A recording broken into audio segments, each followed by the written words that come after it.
1 trillion लॉन्गवो yuan और 10,000 combat power.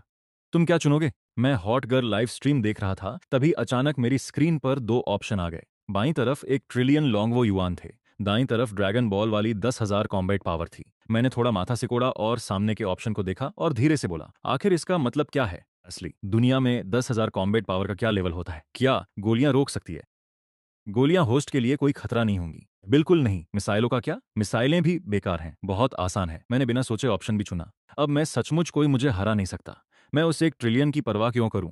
जैसे ही मेरे सामने नीला पैनल गायब हुआ, मुझे लगा जैसे पूरी दुनिया ही बदल गई है। मैं खड़ा हुआ और जैसे ही आगे बढ़ने वाला था कि मुझे चटकने की आवाज सुनाई दी। मेरे पैरों के नीचे का लकड़ी का फर्श अचानक चटक गया। मैंने नीचे देखा तो मेरे पैर लकड़ी के फर्श के अंदर घुस गए थे। मकड़ी के जाले की तरह दरारें फैल गईं। मैं हैरान रह गया। मैंने अपने पैर बाहर निकालने की कोशिश की। मैंने थोड़ी सी ताकत लगाई और तुरंत मेरा बैलेंस बिगड़ गया। मैं घबरा गया और खुद को संभालने के लिए पास की मेज पकड़ ली। मजबूत लकड़ी की मेज पर उस जगह साफ हथेली का निशान बन गया जहां मैंने जोर से दबाया था। उसके ठीक बाद मेज के पैर वजन नहीं झेल पाए और पूरी मेज टूट गई। कीबोर्ड, को के डिब्बे और सारा सामान फर्श पर फैल गया। मैं उस कचरे के बीच खड़ा था। मेरे हाथ अभी भी मेज पकड़ने वाली पोजीशन में थे। मैं बस खाली चेहरे के साथ हैरान था। जब मैं अभी भी ख्यालों में खोया हुआ था, तभी एक फोन कॉल आया। मैंने अपना फोन निकाला, अपनी उंगली से धीरे से आंसर बटन स्वाइप किया और उसे अपने कान से लगा लिया। हेलो डैड, क्या चल रहा है? शेल्फी, शेल्फी, कुछ बुरा हुआ है। ये बहुत बड़ी मुसीबत है। डैड, क्या हुआ? शांत हो जाओ, मुझे बताओ कि क्या हुआ है। ये तुम्हारी छोटी बहन शियाओइंग है। क्या वो थोड़े समय पहले अपनी कुछ रूममेट्स के साथ यूनहाई घूमने नहीं गई थी? हमने उसे बहुत समझाने की कोशिश की कि इतनी दूर मत जाओ, लेकिन उसने एक न सुनी। उसने अभी बस हमें वापस फोन किया है।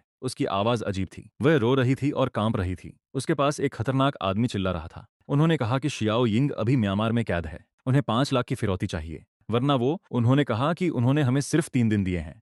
अगर हम 3 दिनों में पैसे नहीं जुटा पाए तो वे शियाओ यिंग को और भी दूर कहीं बेच देंगे और हम उसे फिर कभी ढूंढ नहीं पाएंगे। शियाओ फई, हम क्या करेंगे? 5 लाख कहाँ से? हम 5 लाख कहाँ से लाएंगे? डैड, पैसों की चिंता मत करो, मैं कुछ जुगाड़ कर लूंगा। आप और मॉम घर पर ही रहो, कहीं मत जाना। मेरी खबर का इंतजार करो। अपना फोन हमेशा चालू रखना। अगर वे दोबारा फोन करें तो उन्हें टालने की कोशिश करना, लेकिन उन्हें गुस्सा मत दिलाना। बस इतना कहना कि हम पैसे इकट्ठा कर रहे हैं और हमें और वक्त चाहिए। शियाओ फई, तुम आखिर क्या कर सकते हो? तुम 5 लाख कहाँ से लाओगे? मेरे पास एक तरीका है। मुझ पर भरोसा रखो, मॉम का अच्छे से ख्याल रखना। उसके बाद मैंने फोन काट दिया और कमरे से बाहर निकल आया। मैंने यूनाई सिटी के लिए टिकट लिया, क्योंकि मैं अभी अपनी ताकत को सही से कंट्रोल नहीं कर पा रहा हूँ। मैंने पब्लिक ट्रांसपोर्ट लेने का फैसला किया। यह ज्यादा सुरक्षित है। 3 घंटे का सफर एक एक मिनट सजा जैसा था। हाई स्पीड ट्रेन आखिरकार यूनाई सिटी स्टेशन पर पहुंची।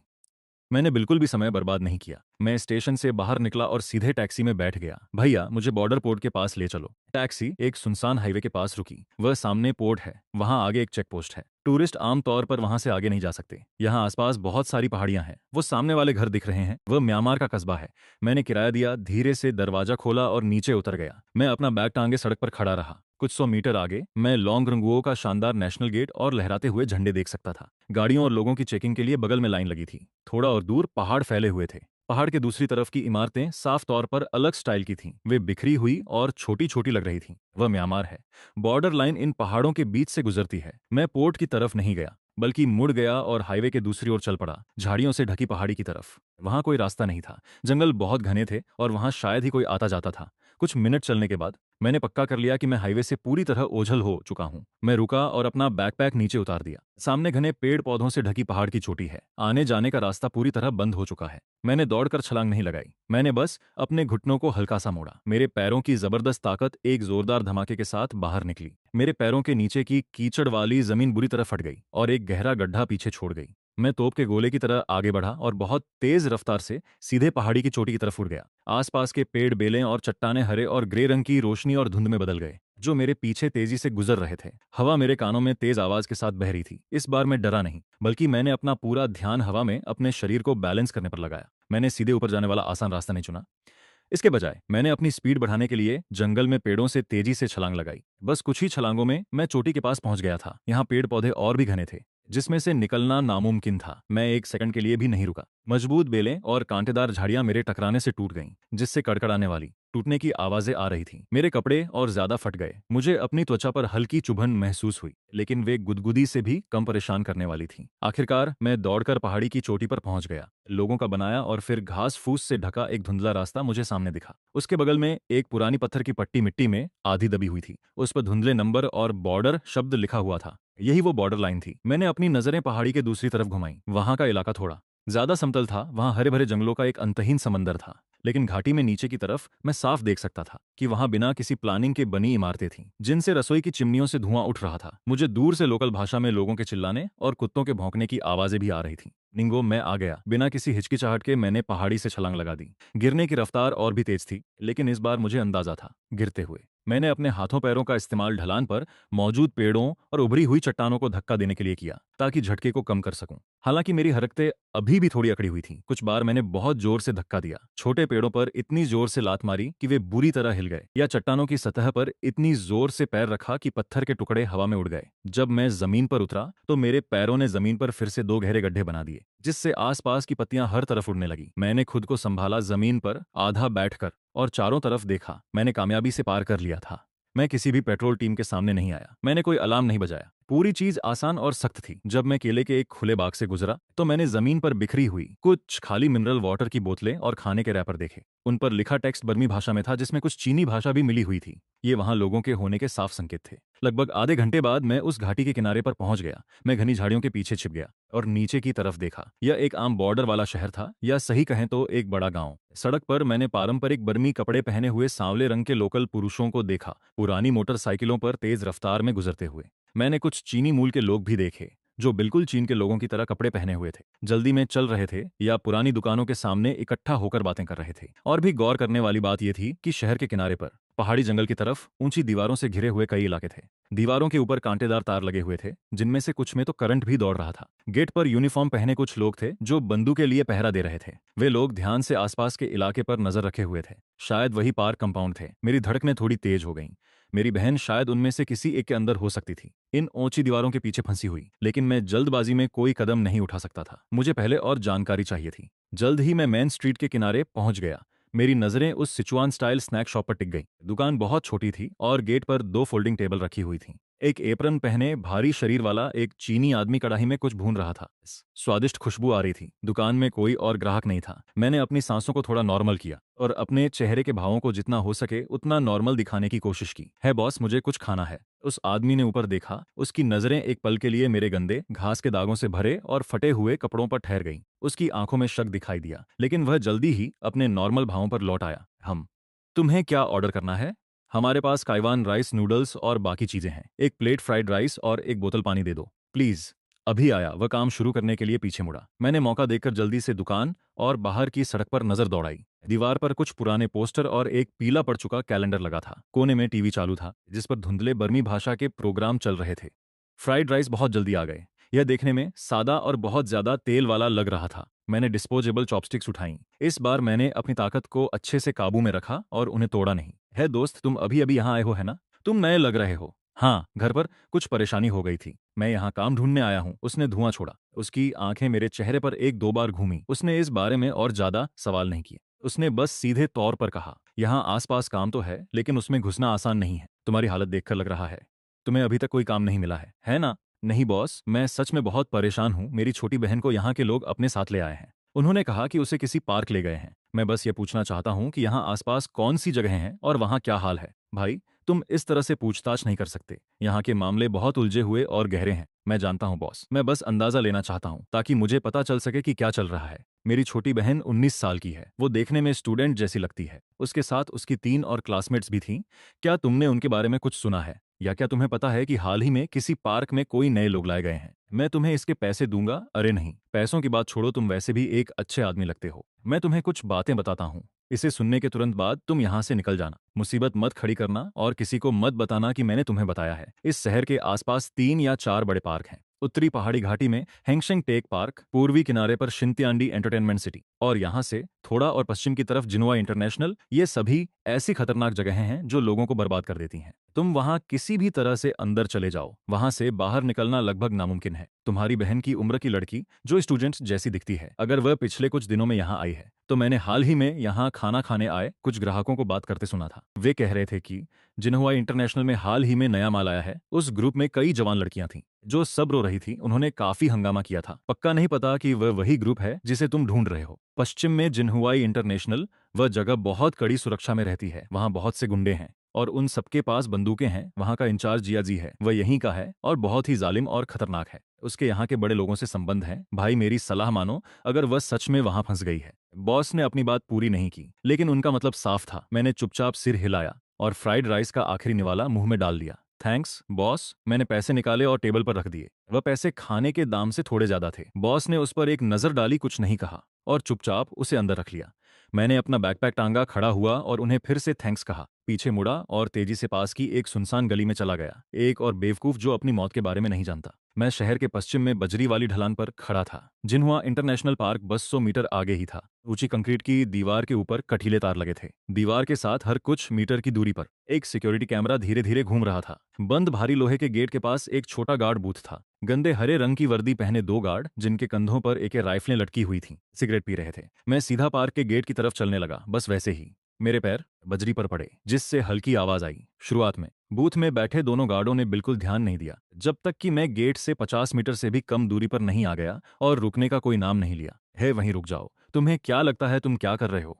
तुम्हें यहाँ आने की मनाही है। अरे यार, मैंने कहा रुक जाओ, सुनाई नहीं दिया क्या? एक कदम और बढ़ाया तो गोली मार दूंगा। पिटाई करवाना चाहते हो? आ मॉन्स्टर। गोलियों की बौछार मेरी तरफ आई। मैंने इस बार उन्हें पकड़ने की कोशिश भी नहीं की, बस हल्का सा अपने शरीर को साइड में घुमा लिया। वह डियाओ यान गार्ड डर के मारे कांप उठा। उसने एक अजीब सी चीख निकाली और अपनी राइफल का बट सीधे मेरे सिर की तरफ दे मारा। मैंने बस लापरवाही से अपनी हथेली से पीछे की तरफ मारा। जो राइफल का बट मेरी तरफ आ रहा था उससे टकराया और उसके पीछे उस गार्ड का डरा हुआ चेहरा। गार्ड का शरीर तुरंत सुन्न पड़ गया। मेरा हाथ अभी भी हवा में था। मैंने खुद को गहरी सांस लेने के लिए बोला, आखिरकार यह पहली बार है जब मैंने किसी को मारा है। 1 बार 2 बार हवा मेरे फेफड़ों में भर गई। इसने जी मिचलाने वाली घबराहट को थोड़ा कम कर दिया। मैं रुक नहीं सकता था। मेरी छोटी बहन अभी भी अंदर थी। ये लोग किडनैपर्स हैं, ये धोखेबाज हैं, ये बेरहम कसाई हैं। अगर ये नहीं मरे तो मेरी बहन और उसकी जैसी हजारों लड़कियां मर जाएंगी, या बहुत बुरा हाल होगा, बहुत बुरा हाल। मैं मुड़ता हूं और जमीन पर गिरे हुए गार्ड की तरफ चलता हूं, जिसने डर के मारे पैंट में ही पेशाब कर दिया था। गार्ड मुझे अपनी तरफ आते देख बुरी तरह से डर गया। वह पीछे की तरफ घिसटने की कोशिश करता है। मैं उसकी तरफ देखता तक नहीं हूं। मेरी नजर उसकी कमर पर लटकी चीज पर पड़ती है। म्यान में फंसी एक बर्मीज मैशेट। चाजियान कौन सी बिल्डिंग है? कौन सा कमरा? ओ ऑफिस बिल्डिंग, बस सबसे ऊंची वाली, पूरी 4थी मंजिल, सबसे अंदर वाला कमरा। हम सिर्फ गेट की रखवाली करते हैं। मुझे मत मारो प्लीज। मैं मैशेट को हटाता हूं ठीक तभी जब गार्ड को लगता है कि वह खतरे से बाहर निकल गया है और वह राहत की सांस लेता है। मैं अपना पैर उठाता हूं और लापरवाही से उसके सीने पर हल्का सा लात मारता हूं। धड़ाम। गार्ड का शरीर तोप के गोले की तरह जमीन से उड़कर पीछे जाता है और 30 मीटर दूर एक पेड़ से जोर से टकराता है। एक बड़े पेड़ का मोटा तना। मैं अब उस तरफ नहीं देखता। इसके बजाय मैं अपने हाथ में मैशेट पकड़ता हूं और मजबूती से बंद भारी लोहे के गेट की ओर मुड़ता हूं। मैं गेट के पास जाता हूं, अपना पैर उठाता हूं और लॉक वाली जगह पर जोर से लात मारता हूं। हाथ में मैशेट लिए मैं गिरे हुए लोहे के गेट के ऊपर से कदम बढ़ाता हूं। धूल अभी तक जमी नहीं है। सामने लोग दिखाई देने लगे हैं। 7 या 8 गार्ड शोर सुनकर दौड़ते हुए आ रहे हैं। कुछ के पास मैशेट और लोहे की छड़ें हैं, बाकी राइफलें पकड़े हुए हैं। जब वे देखते हैं कि सिर्फ मैं हूं, मैशेट लिए एक पागल आदमी, तो वे पहले तो हैरान रह जाते हैं, फिर उनके चेहरे डरावने हो गए। धत्तेरे की, इसकी हिम्मत कैसे हुई अंदर आने की? इसे मारो। आह आह आह, वाह ही ओ आह वाह, इसे गोली मार दो। तुम कौन हो? तुम क्या चाहते हो? यह जगह मिलिट्री के कब्जे में है। मुझे छूने की हिम्मत मत करना। क्या वो लड़की लुओयिंग यहाँ है? मैं नहीं जानता। मैंने उसे कभी नहीं देखा। अभी बताओ, मेरी बहन कहाँ है? वह यहाँ नहीं है। उसे आज सुबह ले गए थे। कौन ले गया उसे? कहाँ ले गए? सच बताओ। मैं यंग मास्टर वांग हूँ। मैं वांग परिवार से हूँ। मैं यह पार्क सिर्फ वांग परिवार के लिए चलाता हूँ। यंग मास्टर वांग कुछ दिन पहले चेक करने आए थे ताकि नया आया हुआ सामान देख सकें। तुम्हारी बहन और बाकी लोग उसी का हिस्सा थे। यंग मास्टर वांग ने कहा कि हमें जनरल सू वेन के साथ अच्छे संबंध रखने की जरूरत है और हमें ताजे तोहफों की जरूरत है। इसलिए उन्होंने कहा कि उन्हें हाथ मत लगाना। वह आज सुबह उन चारों को ले गए। कहा कि वह उन्हें जनरल के साथ बांट लेंगे, 2-2 करके। मैंने सब बता दिया। मारना बंद करो। यह वांग परिवार क्या है? आखिर ये जनरल सू वेन कौन है? उसका ठिकाना कहाँ है? यहाँ उत्तरी म्यांमार में 4 सबसे ताकतवर परिवार हैं, झोउ, वू, झेंग और वांग। वे छोटे बड़े कई पार्क चलाते हैं। हमारा जिनहुई इंटरनेशनल वांग परिवार की प्रॉपर्टी में से एक है। वांग परिवार कई लोकल वॉरलॉर्ड्स के साथ मिला हुआ है और उन्हें पैसे और हथियार देता है। उनके पास अपनी सुरक्षा और अपना इलाका है। यंग मास्टर वांग आज अपने आदमियों को लेकर जनरल सू वेन के बेस गए हैं। जनरल सू वेन का ठिकाना कहाँ है? सही लोकेशन बताओ। ये यहाँ से उत्तर पश्चिम दिशा में है, लगभग 40 किलोमीटर दूर मांका नाम की एक घाटी में। वही जनरल सू वेन का बेस है। वहाँ एक मिलिट्री कैंप है। वहाँ बहुत कड़ी सुरक्षा है। कोई भी आम इंसान अंदर नहीं जा सकता। क्या तुम्हारे पास यंग मास्टर वांग का फोन नंबर है? हाँ, मैंने इसे अपने फोन में सेव किया है। मैं अभी तुम्हें देता हूँ। हाँ, यंग मास्टर वांग, मुझे मारना मत। मैंने तुम्हें सब कुछ बता दिया है। मैं तुम्हें पैसे दे सकता हूँ, बहुत सारे पैसे। मैं ऑफिस बिल्डिंग से बाहर निकलता हूँ और पार्क के खुले मैदान में आ जाता हूँ। दोपहर की धूप अभी भी बहुत तेज है, जो जमीन पर फैली गंदगी और खून पर चमक रही है। मैं ऊपर देखता हूँ ताकि रास्ता समझ सकूं। वही उत्तर पश्चिम दिशा जिसका चाकाई ने नाम लिया था। अगले ही पल मैं एक गहरी सांस लेता हूँ। मेरा शरीर तोप के गोले की तरह हवा में उड़ जाता है और सीधे उत्तर पश्चिम की तरफ तेजी से भागता हूँ। कुछ ही मिनटों बाद आगे का नजारा बदलने लगता है। हम मांका घाटी में जनरल सुवेन के ठिकाने पहुंच गए हैं। मैं एक छोटी पहाड़ी पर जोर से उतरा। मेरे उतरने के झटके से जमीन में एक बड़ा गड्ढा बन गया। मेरी नजर नीचे मिलिट्री कैंप पर पड़ी। ये काफी बड़ा है। पूरी घाटी में टेंट और झोपड़ियां फैली हुई हैं। यहाँ कम से कम सैकड़ों लोग हैं। अरे चाची, क्या चल रहा है? मैंने तुमसे कहा था ना कि मैं जनरल के साथ हूँ। अब क्या मुसीबत हो गई? अरे कुछ तो बोलो चाचा, क्या गूंगे हो गए हो? वोंग, आओ एक ड्रिंक लो। फालतू बातों की चिंता मत करो। जो तोहफे तुम लाए हो। हाँ हाँ हाँ, बहुत बढ़िया, मुझे ये बहुत पसंद आए। मुझे खुशी है कि आपको ये पसंद आए जनरल। मैंने खास आपके लिए ये दो चुनी हैं, सबसे ताजा, सबसे सुंदर। इन्हें पकड़ कर रखो भाई। तुम मेरी जगह में घुसने की हिम्मत किसकी है गार्ड्स? तुम सबको मरना होगा। बच्चों, अपनी आंखें बंद कर लो, अपने कान ढक लो, गोली मत चलाओ। हम एक ही तरफ के हैं। मैं ड्रैगन नेशन पुलिस के साथ हूँ। मैं वांग परिवार के बीच अंडरकवर हूँ। मैं एक मिशन पर हूँ। आहद सबूत, मेरी पहचान सीक्रेट है, लेकिन मैं तुम्हें अपना पुलिस आईडी नंबर और यूनाहाई सिटी ब्यूरो के टीम लीडर झाओ और टीम लीडर लिू के नाम बता सकता हूँ। तुम चेक कर सकते हो। शियाओइंग, तुम सब यहीं रुको, बाहर मत आना, अपनी आंखें मत खोलना, चाहे कुछ भी हो जाए। मैं बाहर का मामला संभालता हूँ, फिर मैं तुम सबको घर ले जाऊंगा। फिलहाल शांति रखो। अगर मुझे यकीन हो गया कि तुम वही हो तो मैं तुम्हें जाने दूंगा। अगर तुम झूठ बोल रहे हो तो हंस जानते हो। संभल कर रहना। बाहर बहुत सारे लोग हैं और भारी हथियार भी हैं। लूफे ने कोई जवाब नहीं दिया। उसने आखिरी बार अपनी बहन को देखा, तसल्ली की कि वह फिलहाल सुरक्षित है। फिर उसने गहरी सांस ली, हाथ में पकड़ी कुंद हो चुकी मैशेटी को जोर से जकड़ लिया। उसकी नजरें उस गेट पर गईं जिसे उसने तोड़ा था। बाहर तेज कदमों की आहट और राइफल लोड होने की आवाजें आ रही थीं और अफसरों के चिल्लाने की आवाजें बिल्कुल बाहर से आ रही थीं। भीड़ ने इस बड़े घर को पूरी तरह से घेर लिया था। अंदर आने या बाहर जाने का रास्ता नहीं था। बंदूकें सीधे दरवाजे की तरफ तनी थीं। लूफे ने मुड़कर अपनी बहन को देखा। अगले ही पल वह गोले की तरह ऊपर उछला। उसने छत की तरफ जोरदार छलांग लगाई। वह दरवाजे की तरफ नहीं भागा, वह सीधे ऊपर गया। धम लकड़ी और ईंटों से बनी छत पूरी ताकत से लगी छलांग से टकराई और उसमें बड़ा सा छेद कर दिया। मलबा हर तरफ उड़ रहा था और लूफे का शरीर पहले ही उस छेद से बाहर निकल चुका था, हवा में ऊंची छलांग लगाते हुए। नीचे वॉरलॉर्ड के सैनिकों की भीड़ थी। हजारों हैरान और डरी हुई नजरें ऊपर की तरफ उठी थीं, जो आसमान को देख रही थीं। बंदूकें अपने आप ऊपर उठ गईं। लूफेई ने हवा में ही खुद को संभाला। उसकी ठंडी नजरें नीचे मौजूद घनी भीड़ पर दौड़ी। ऊपर वाले बंदे पर फायर करो। किसी को नहीं पता था यह हुक्म किसने दिया। अगले ही पल तेज तूफान की तरह गोलियां चलने लगीं। चैप्टर 14। ली फेंग, ऊपर वाले बंदे पर फायर करो। शोर और गोलियों की बौछार शुरू हो गई, लेकिन हड़बड़ी में चलाई गई गोलियां निशाने से पूरी तरह भटक गईं। लूफे पहले ही एक पत्थर की तरह भीड़ में जा टकराया। धप। जिस पल उसने जमीन पर कदम रखा वहां जोरदार धमाका हुआ। सबसे करीब खड़े 4 या 5 सैनिकों को इसका तगड़ा झटका लगा। उस इम्पैक्ट से उनकी हड्डियां तुरंत टूट गईं। उनके मुंह से खून निकला और वे पीछे की तरफ जा गिरे, अपने पीछे खड़े और भी लोगों को गिराते हुए। धूल और धुआं आसमान में भर गया। बिखर जाओ, सब इधर उधर भागो, एक ऑफिसर ने अपनी पूरी ताकत से चिल्लाकर कहा। लूफेई अपने बनाए हुए छोटे से गड्ढे के बीच में बैठा था और धीरे धीरे खड़ा हुआ। उसके आसपास बचे हुए सैनिक इस खुखार इंसान के उतरने के नजारे से इतने हैरान थे कि वे पत्थर बन गए थे। एक पल के लिए वे गोली चलाना भी भूल गए। वे बस डर के मारे धीरे धीरे ऊपर उठते उस इंसान को घूर रहे थे। लूफेई ने उन्हें संभलने का कोई मौका नहीं दिया। वह आगे बढ़ा, एक भूत की तरह अपने पास घबराए हुए सैनिकों की भीड़ में घुस गया। उसने जिस पहले सैनिक को निशाना बनाया, उसने बस अपनी बंदूक उठाई ही थी। जैसे ही उसकी नजरें अंधेरी हुईं, खून और गंदगी से सना एक जूते का तला उसकी नजरों के सामने तेजी से बड़ा होने लगा। धप। लियू फेई ने उसकी छाती पर जोर से लात मारी। सैनिक को लगा जैसे उसे सामने से एक तेज रफ्तार ट्रक ने टक्कर मार दी हो। उसकी छाती अंदर की तरफ धंस गई। पता नहीं कितनी हड्डियां टूटी होंगी। वह तुरंत पीछे की तरफ जा गिरा, एक बॉलिंग बॉल की तरह, और अपने पीछे की भीड़ में जोर से टकराया। जिन 5 या 6 सैनिकों को उसने टक्कर मारी वे चिल्लाए और उसी के साथ गिर गए। सब एक साथ गिर गए। हड्डियां टूटने की आवाज हर तरफ से आ रही थी और यह तो बस शुरुआत थी। लियू फेई भीड़ के बीच तेजी से बिजली की तरह दौड़ रहा है। उसके हाथ में मौजूद चाकू एक घातक हथियार बन गया है। हर बार एकदम सही निशाने पर लग रहा है और लोगों को चीर रहा है, क्योंकि भीड़ बहुत ही ज्यादा घनी है। अक्सर एक ही वार में 2 या 3 लोग मर रहे हैं। गोली चलाओ, उसे मार डालो, डरो मत, वह अकेला है। भीड़ के पीछे छिपा एक ऑफिसर पूरी ताकत से चिल्ला रहा है। बेहद डरे हुए सैनिक मौत के डर और ऑफिसर के आदेश के चलते आखिरकार फिर से ट्रिगर दबा देते हैं। रटाटेट, बंग बंग बंग, गोलियां फिर से बरसने लगती हैं। लेकिन अभी भीड़ इतनी घनी है और लियू फेई एक भूत की तरह भीड़ के बीच से निकल रहा है। बहुत सारी गोलियां लियू फेई को नहीं लगती और अपने ही आदमियों को लग जाती हैं। गोली चलाना बंद करो, तुमने मुझे मार दिया। हम एक ही तरफ हैं। अपनों की गोलीबारी से मची चीख पुकार और गालियों ने माहौल को और भी ज्यादा खराब बना दिया है। लू फेई भेड़ों के झुंड में किसी शेर की तरह है। वह जहां भी जा रहा है, लोग हवा में उछलते हुए गिर रहे हैं। चारों तरफ मांस और खून बिखरा पड़ा है। उसके हाथ में मौजूद मैचेते न जाने कितने लोगों पर वार करने के बाद आखिरकार और नहीं झेल पाता। वह एक तेज आवाज के साथ बीच से टूट जाता है। ब्लेड का आधा हिस्सा घूमता हुआ बाहर जाता है और पीछे से हमला करने की कोशिश कर रहे एक सैनिक की आंख में जा धंसता है। वह सैनिक दर्द से तड़पता हुआ जमीन पर गिर जाता है। लियू फेई उसकी तरफ देखता तक नहीं है। वह जमीन पर पड़े एक मरे हुए सैनिक के हाथ से बड़ी आसानी से एक ठीक ठाक बर्मी मैचेते उठाता है और लड़ना जारी रखता है। हर बार कई जाने ले रहा है।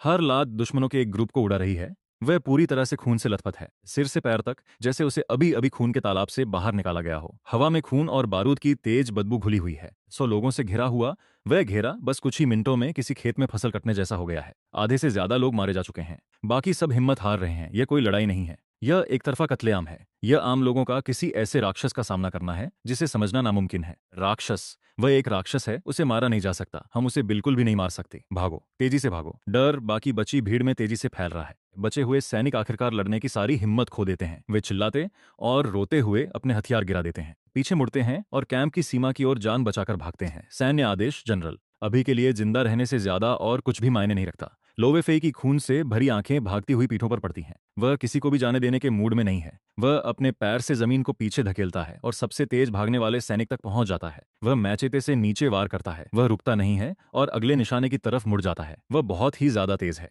भागते हुए से सैनिक उससे बिल्कुल भी आगे नहीं निकल सकते। कैंप भर में चीखें सुनाई दे रही हैं, जो फिर जल्दी ही शांत हो जाती हैं। आखिरकार पूरे मानका वैली कैंप में कोई भी दुश्मन जिंदा नहीं बचा है। सन्नाटा, एक जानलेवा सन्नाटा घाटी में छाया है। लू फेई चुपचाप खड़ा है। उसके हाथ में माशेट है। बहुत ज्यादा इस्तेमाल की वजह से उसमें फिर से निशान पड़ गए हैं। उसके कपड़े और पैंट खतरनाक लड़ाई और अनगिनत गोलियों के छिलने के बाद अब चिथड़ों में बदल चुके हैं, जो खून से सने हैं और मुश्किल से उसके शरीर को ढके हुए हैं। वह अपने खून से सने हाथों को नीचे देखता है और उस बड़े पेड़ की तरफ चलता है जहां उसने अपना बैकपैक पहले छोड़ा था। वह बैकपैक उठाता है। वह उसे खोलता है। अंदर एक ट्रैक सूट बदलने के लिए है, साथ ही एक तौलिया और पानी भी है। वह पास की एक धारा के पास जाता है और जल्दी से अपने शरीर से खून धोता है। फिर वह खुद को पोंछकर सुखाता है और साफ ट्रैक सूट पहन लेता है। वह अपने खून से सने फटे पुराने कपड़ों को एक गोले की तरह मोड़ता है और उन्हें धारा में गहराई की तरफ फेंक देता है ताकि वे बह जाएं।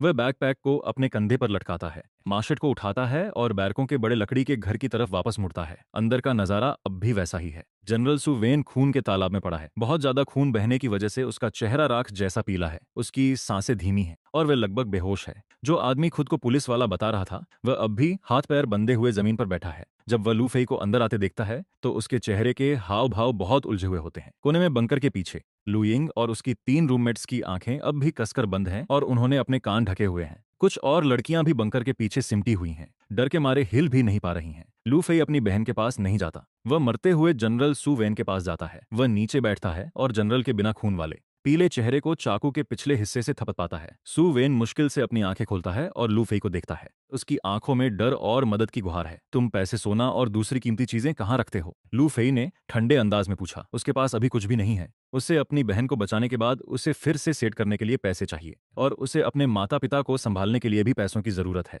इस दुष्ट वॉरलॉर्ड ने पक्का आम लोगों से ढेर सारी दौलत लूटी होगी। सु वेन अपनी जान बचाना चाहता था और उसने कुछ भी छिपाने की हिम्मत नहीं की। उसने अपनी बची कुची ताकत लगाकर रुक रुक कर बताया, वह मेरे घर के पीछे वाली बिल्डिंग की 10वीं मंजिल पर है। बेडरूम के फर्श के नीचे एक छुपी हुई जगह है जहां सोने की ईंटें, कैश और एक रुई बैंक कार्ड रखा है। पासवर्ड है। उसने कुछ नंबर बोले। लियू फेई ने उन्हें लिख लिया। प्लीज मेरी जान बख्श दो, मैं तुमसे हाथ जोड़ता हूँ। तुम सारे पैसे ले सकते हो, सु वेन ने धीमी मरती हुई आवाज में गिड़गिड़ाते हुए कहा। लियू फेई ने उसे देखा। उसकी आंखों में कोई फर्क नहीं पड़ा। उस जैसे कमीने के सामने गिड़गिड़ाना बिल्कुल बेकार है। उसने अपना हाथ उठाया और हल्के से मैचेटी घुमाई। उसके चेहरे पर आखिरी बार रहम की गुहार रह गई। उसकी आंखें जल्दी ही बुझ गईं और वह मर गया। वॉरलॉर्ड का काम तमाम हो चुका था। लियू फेई खड़ा हुआ और बंधे हुए पुलिस वाले के पास गया। उसने अपने बैकपैक से चाचाई का फोन निकाला और उसे आदमी को थमा दिया। अपने सीनियर को कॉल करो। लियू फेई की आवाज शांत थी। इसे स्पीकर पर डालो। अपनी पहचान बताओ। उस आदमी ने सामने रखे फोन को देखा, फिर लियू फेई की ठंडी आंखों पर नजर डाली। वह जानता था कि यही उसका आखिरी मौका है। उसने अपने बंदे हाथों से कोशिश की, बड़ी मुश्किल से फोन चलाया और एक नंबर डायल किया। कॉल बहुत जल्दी उठ गई।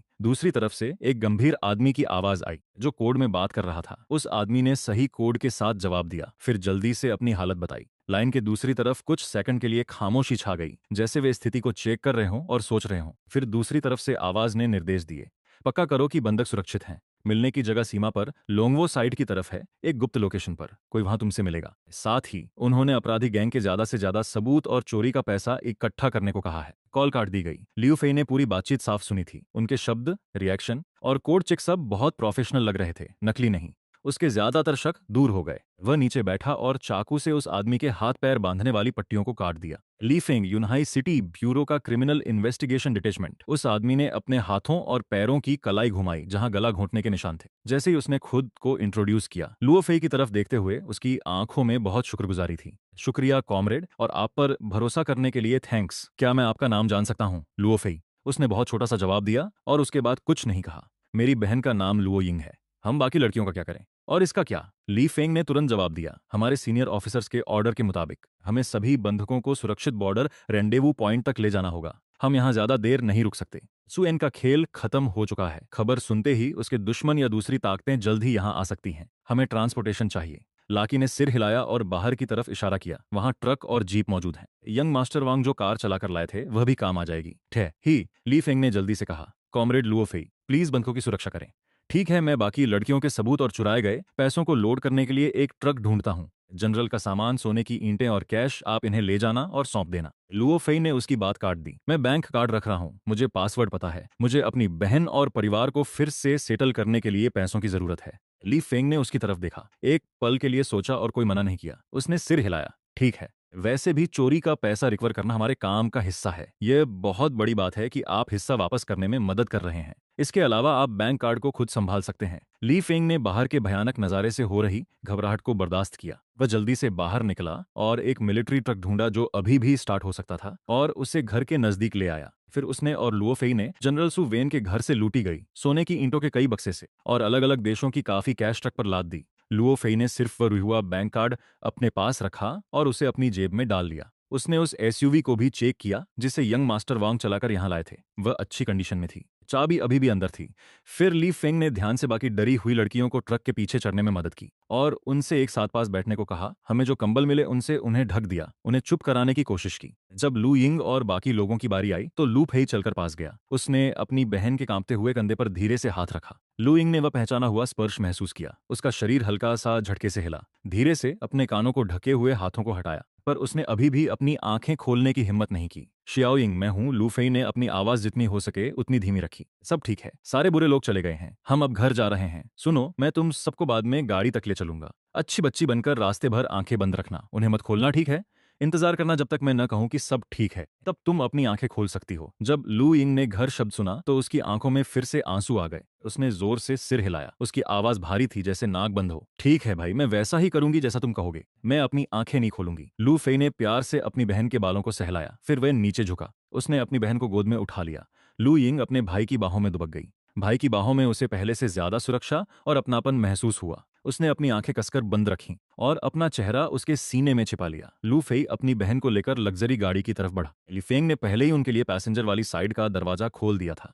लू फेई ने ध्यान से अपनी बहन को पैसेंजर सीट पर बिठाया और उसकी सीट बेल्ट बांध दी। फिर दरवाजा बंद कर दिया। उसने और ली फेंग ने लू यिंग की रूममेट्स को भी गाड़ी में बैठाया। फिर उसने गाड़ी स्टार्ट की। ली फेंग भी ट्रक में बैठ गया। लू फेई ली फेंग के ट्रक के पीछे चला और उस वॉरलॉर्ड कैंप से दूर निकल गया जो अब खून से सनी नरक बन चुका था। चैप्टर 15। झाओ जियांगू गाड़ी कैंप के बाहर से गुजरी। उस आखिरी उबड़ खाबड़ रास्ते से होते हुए बराबर बनी सड़क पर आ गई। खिड़की के बाहर मांका वैली का खूनी नजारा पीछे छूट गया और धीरे धीरे जंगल की वजह से छिप गया। गाड़ी का एसी धीमी आवाज में चल रहा था। लू फेई ने दोनों हाथों से स्टीयरिंग व्हील पकड़ रखा था। उसकी नजरें उस मिलिट्री ट्रक पर थीं जिसे ली फेंग चला रहा था। पैसेंजर सीट पर बैठी लो यिंग ने अभी भी अपनी आंखें बंद कर रखी थीं। उसकी पलकें डर से कांप रही थी। उसने अपने फटे कपड़ों को हाथों से जोर से पकड़ रखा था। पिछली सीट पर उसकी 3 रूममेट्स एक दूसरे से चिपक कर बैठी थीं। उन्होंने भी अपनी आंखें कसकर बंद कर रखी थीं। उनके चेहरे का रंग उड़ गया था। वे डर के मारे कांप रही थीं। जब गाड़ी झटके से आगे बढ़ती तो लुओ फेई समझ गया कि वह उन्हें इस तरह डरे हुए नहीं छोड़ सकता। उसने धीमी और शांत आवाज में कहा,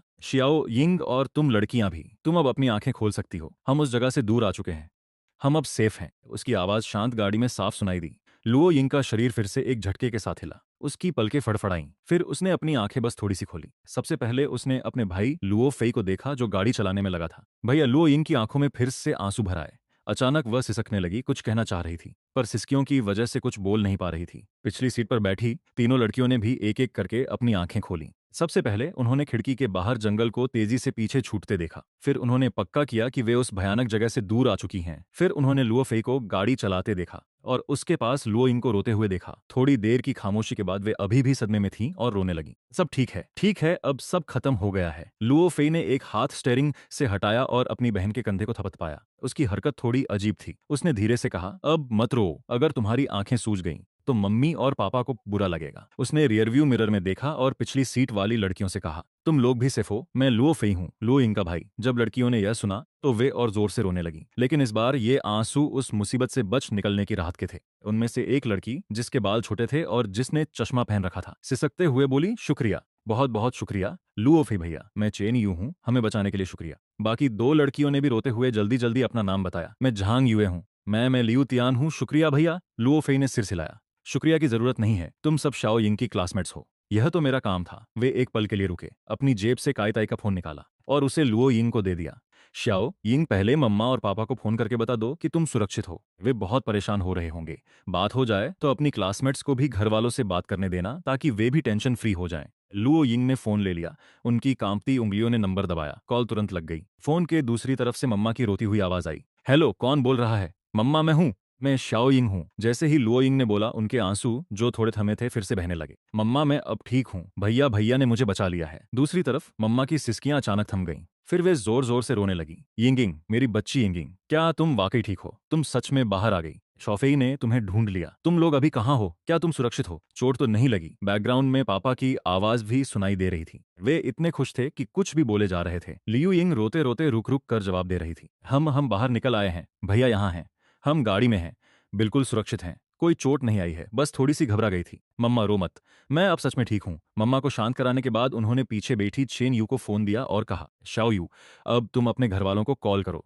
चेन यू ने जल्दी से सिर हिलाया और फोन ले लिया। हाथ कांपते हुए उन्होंने नंबर डायल किया। जल्द ही कार में फिर से रोने और दिलासा देने का दौर शुरू हो गया। जिजांग युए और लियू कियान ने भी बारी बारी से फोन लिया। जैसे ही हर लड़की ने अपने घरवालों की आवाज सुनी, वे इतना फूट फूट कर रोने लगीं कि खुद को रोक ही नहीं पाईं। लुओ फेई चुपचाप गाड़ी चलाते रहे। उनके मन का तनाव आखिर थोड़ा कम हुआ। गाड़ी लगभग आधे घंटे तक पहाड़ी रास्ते पर चलती रही। सामने जंगल में एक साफ खुली जगह दिखाई दी। खुली जगह पर दो काली ऑफ रोड गाड़ियां पहले से ही खड़ी थीं। सादे कपड़ों में कुछ आदमी सीधे खड़े होकर गाड़ियों के पास इंतजार कर रहे थे। जब उन्होंने ली फेंग द्वारा चलाए जा रहे ट्रक और लुओ फेई की कार को करीब आते देखा तो वे आदमी तुरंत चौकन्ने हो गए।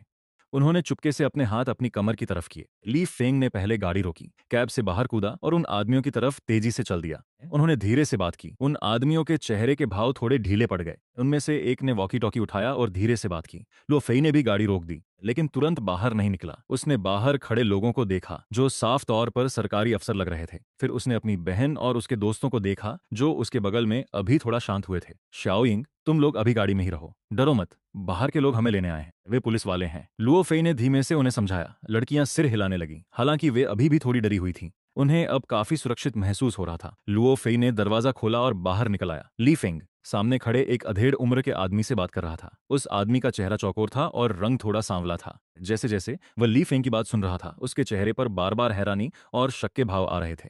उसने लुओ फेई की तरफ भी कई बार देखा, जो गाड़ी से नीचे उतरा था। उसकी आंखों में बहुत उत्सुकता थी। जब ली फेंग ने बताया कि लुओ फेई ने अकेले दम पर वॉरलॉर्ड कैंप को खत्म कर दिया और जनरल सुवेन को मार गिराया, तो उस आदमी की आंखें फटी की फटी रह गईं। जाहिर है, एक पल के लिए लुओ फेई वहां से गुजरा। ली फेंग ने तुरंत मिलवाया। लुओ फेई, ये यूनहाई क्रिमिनल इन्वेस्टिगेशन डिटैचमेंट के कैप्टन झाओ हैं, जो इस ऑपरेशन के कमांडर हैं। कैप्टन झाओ, ये लुओ फेई हैं, लुओ यिंग के बड़े भाई। कैप्टन झाओ आगे बढ़े और हाथ मिलाने के लिए हाथ बढ़ाया। उनका अंदाज गंभीर था, जिसमें थोड़ी हैरानी भी थी। नमस्ते लुओ फेई, मैं झाओ जियांगो हूँ। ली फेंग ने मुझे सारी बात बता दी है। आपने बहुत मेहनत की है, हमारे साथियों और देशवासियों को बचाने के लिए शुक्रिया। लुओ फेई ने हाथ आगे बढ़ाया और उनसे हाथ मिलाया। उसने अपनी ताकत पर काबू रखा। हैंडशेक बस एक हल्का सा टच था और फिर हाथ अलग हो गए। Hello captain Zhao. Luo Fei की आवाज शांत थी। मैंने लोगों को बाहर निकाल लिया है, आगे के रिसेटलमेंट का काम मैं आप पर छोड़ता हूँ। यह तो हमारा फर्ज है। कैप्टन झाओ ने सिर हिलाया, एक पल के लिए हिचकिचाए, फिर भी पूछ लिया, क्या कैंप साइट के बारे में ली फेंग की दी गई जानकारी सच है? ज्यादातर सच है।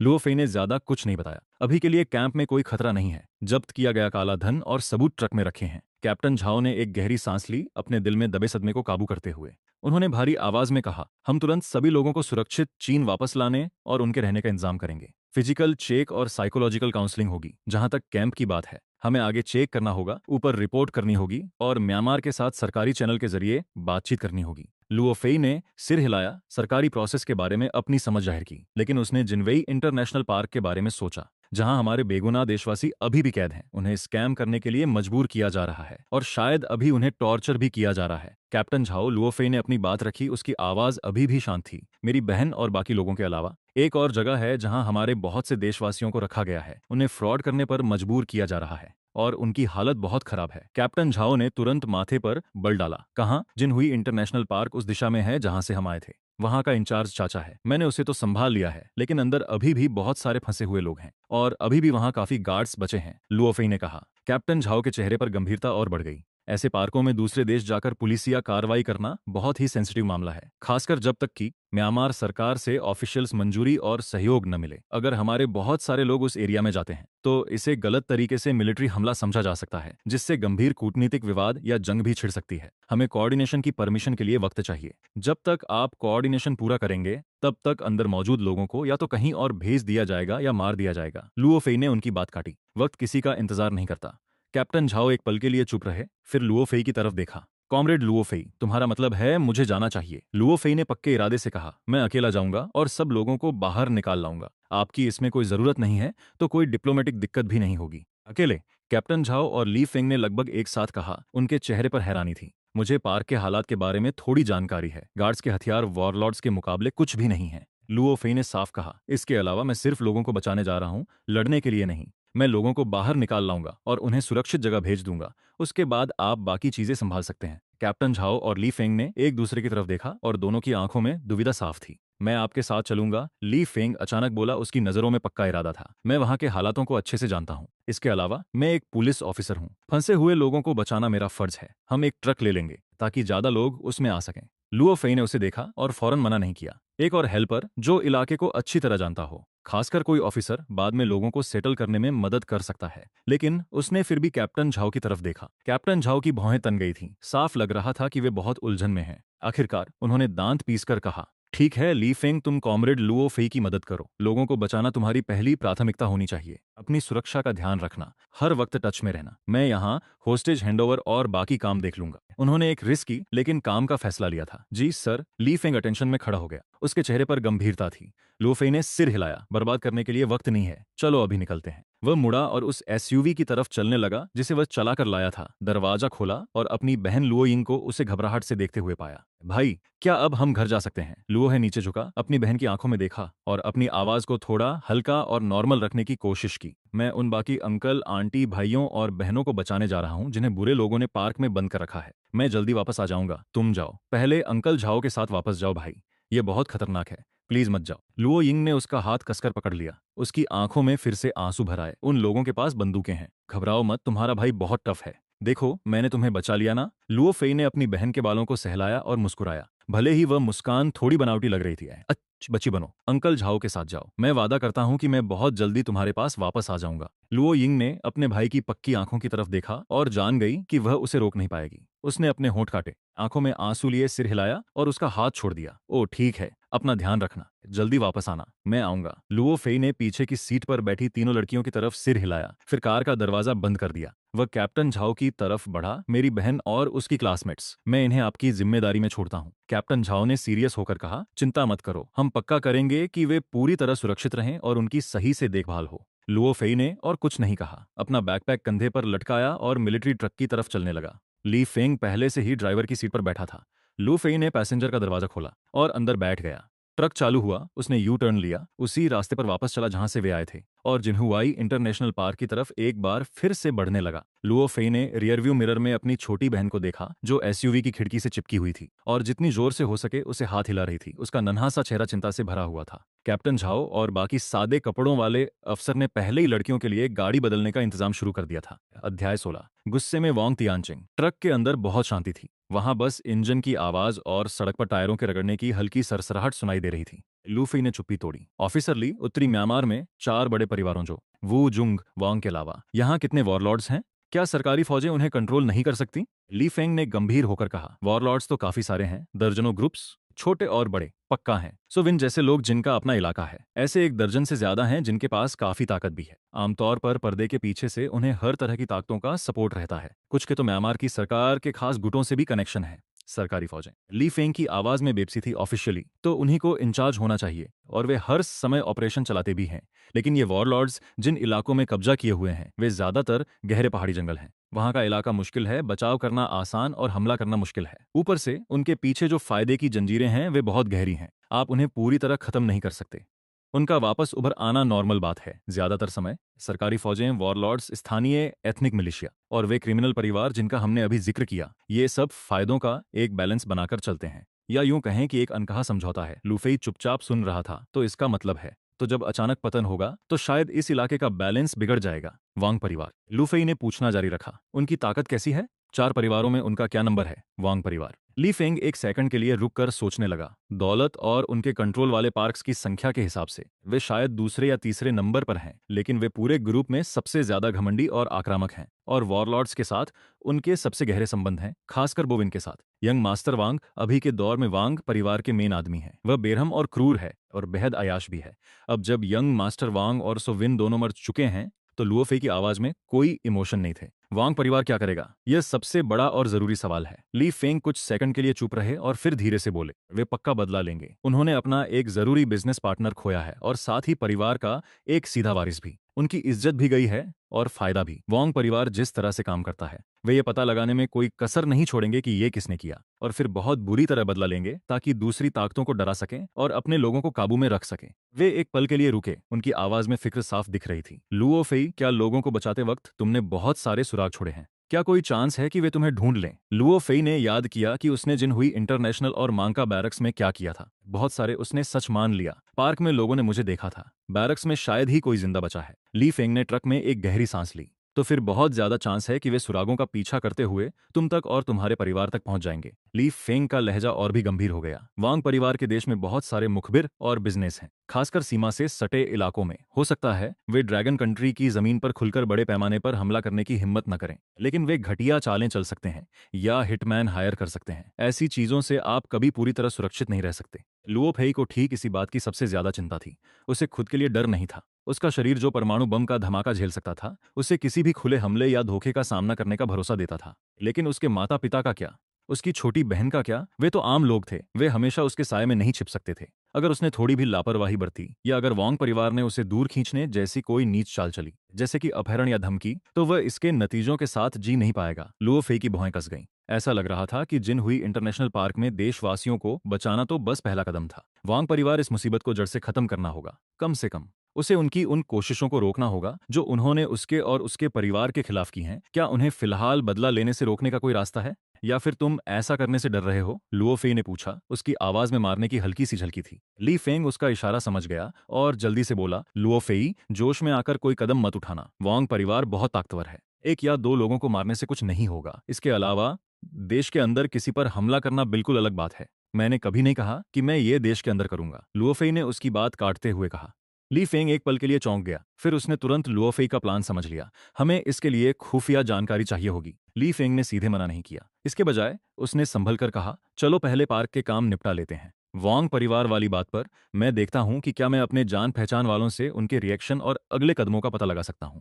ठीक है। लोकी ने सिर हिलाया। दोनों ने बात करना बंद कर दिया। दोनों अपने अपने ख्यालों में खो गए। उसी समय जिन हुई इंटरनेशनल पार्क के अंदर लुओ फेई के जाने के बाद के घंटे बिल्कुल भी शांत नहीं रहे। इसके बजाय वहां पूरी तरह से अफरा तफरी मच गई। चिकाई और ज्यादातर एलिट गार्ड्स के मरने से पहले तो बचे हुए गुंडों और वहां कैद लोगों के बीच बड़ी दहशत फैल गई। बंधक, खासकर वो लोग जिन्हें वहां ज्यादा समय से बंद नहीं किया गया था। युवा लोग जिनमें अभी भी लड़ने की हिम्मत बाकी थी। उन्होंने देखा कि गार्ड फोर्स कम पड़ रही थी और मैनेजमेंट फेल हो गया था। उन्होंने हिम्मत जुटाई। कुछ निडर लोगों के साथ उन्होंने दंगा करने की कोशिश की, गेट पर धावा बोल दिया और हथियारों पर कब्जा करने लगे। मजबूरी में निकली ताकत कमाल की होती है। उन्होंने हर उस चीज का इस्तेमाल किया जो उनके हाथ आई, और यहां तक कि अपने शरीर का भी, उन बचे हुए गार्ड्स से लड़ने के लिए जो खुद डर के मारे बौखलाए हुए थे। अचानक जबरदस्त लड़ाई शुरू हो गई। चिल्लाने, लड़ने की आवाजें और चीखें पूरे पार्क में गूंज उठीं। खून से जमीन फिर से लाल हो गई।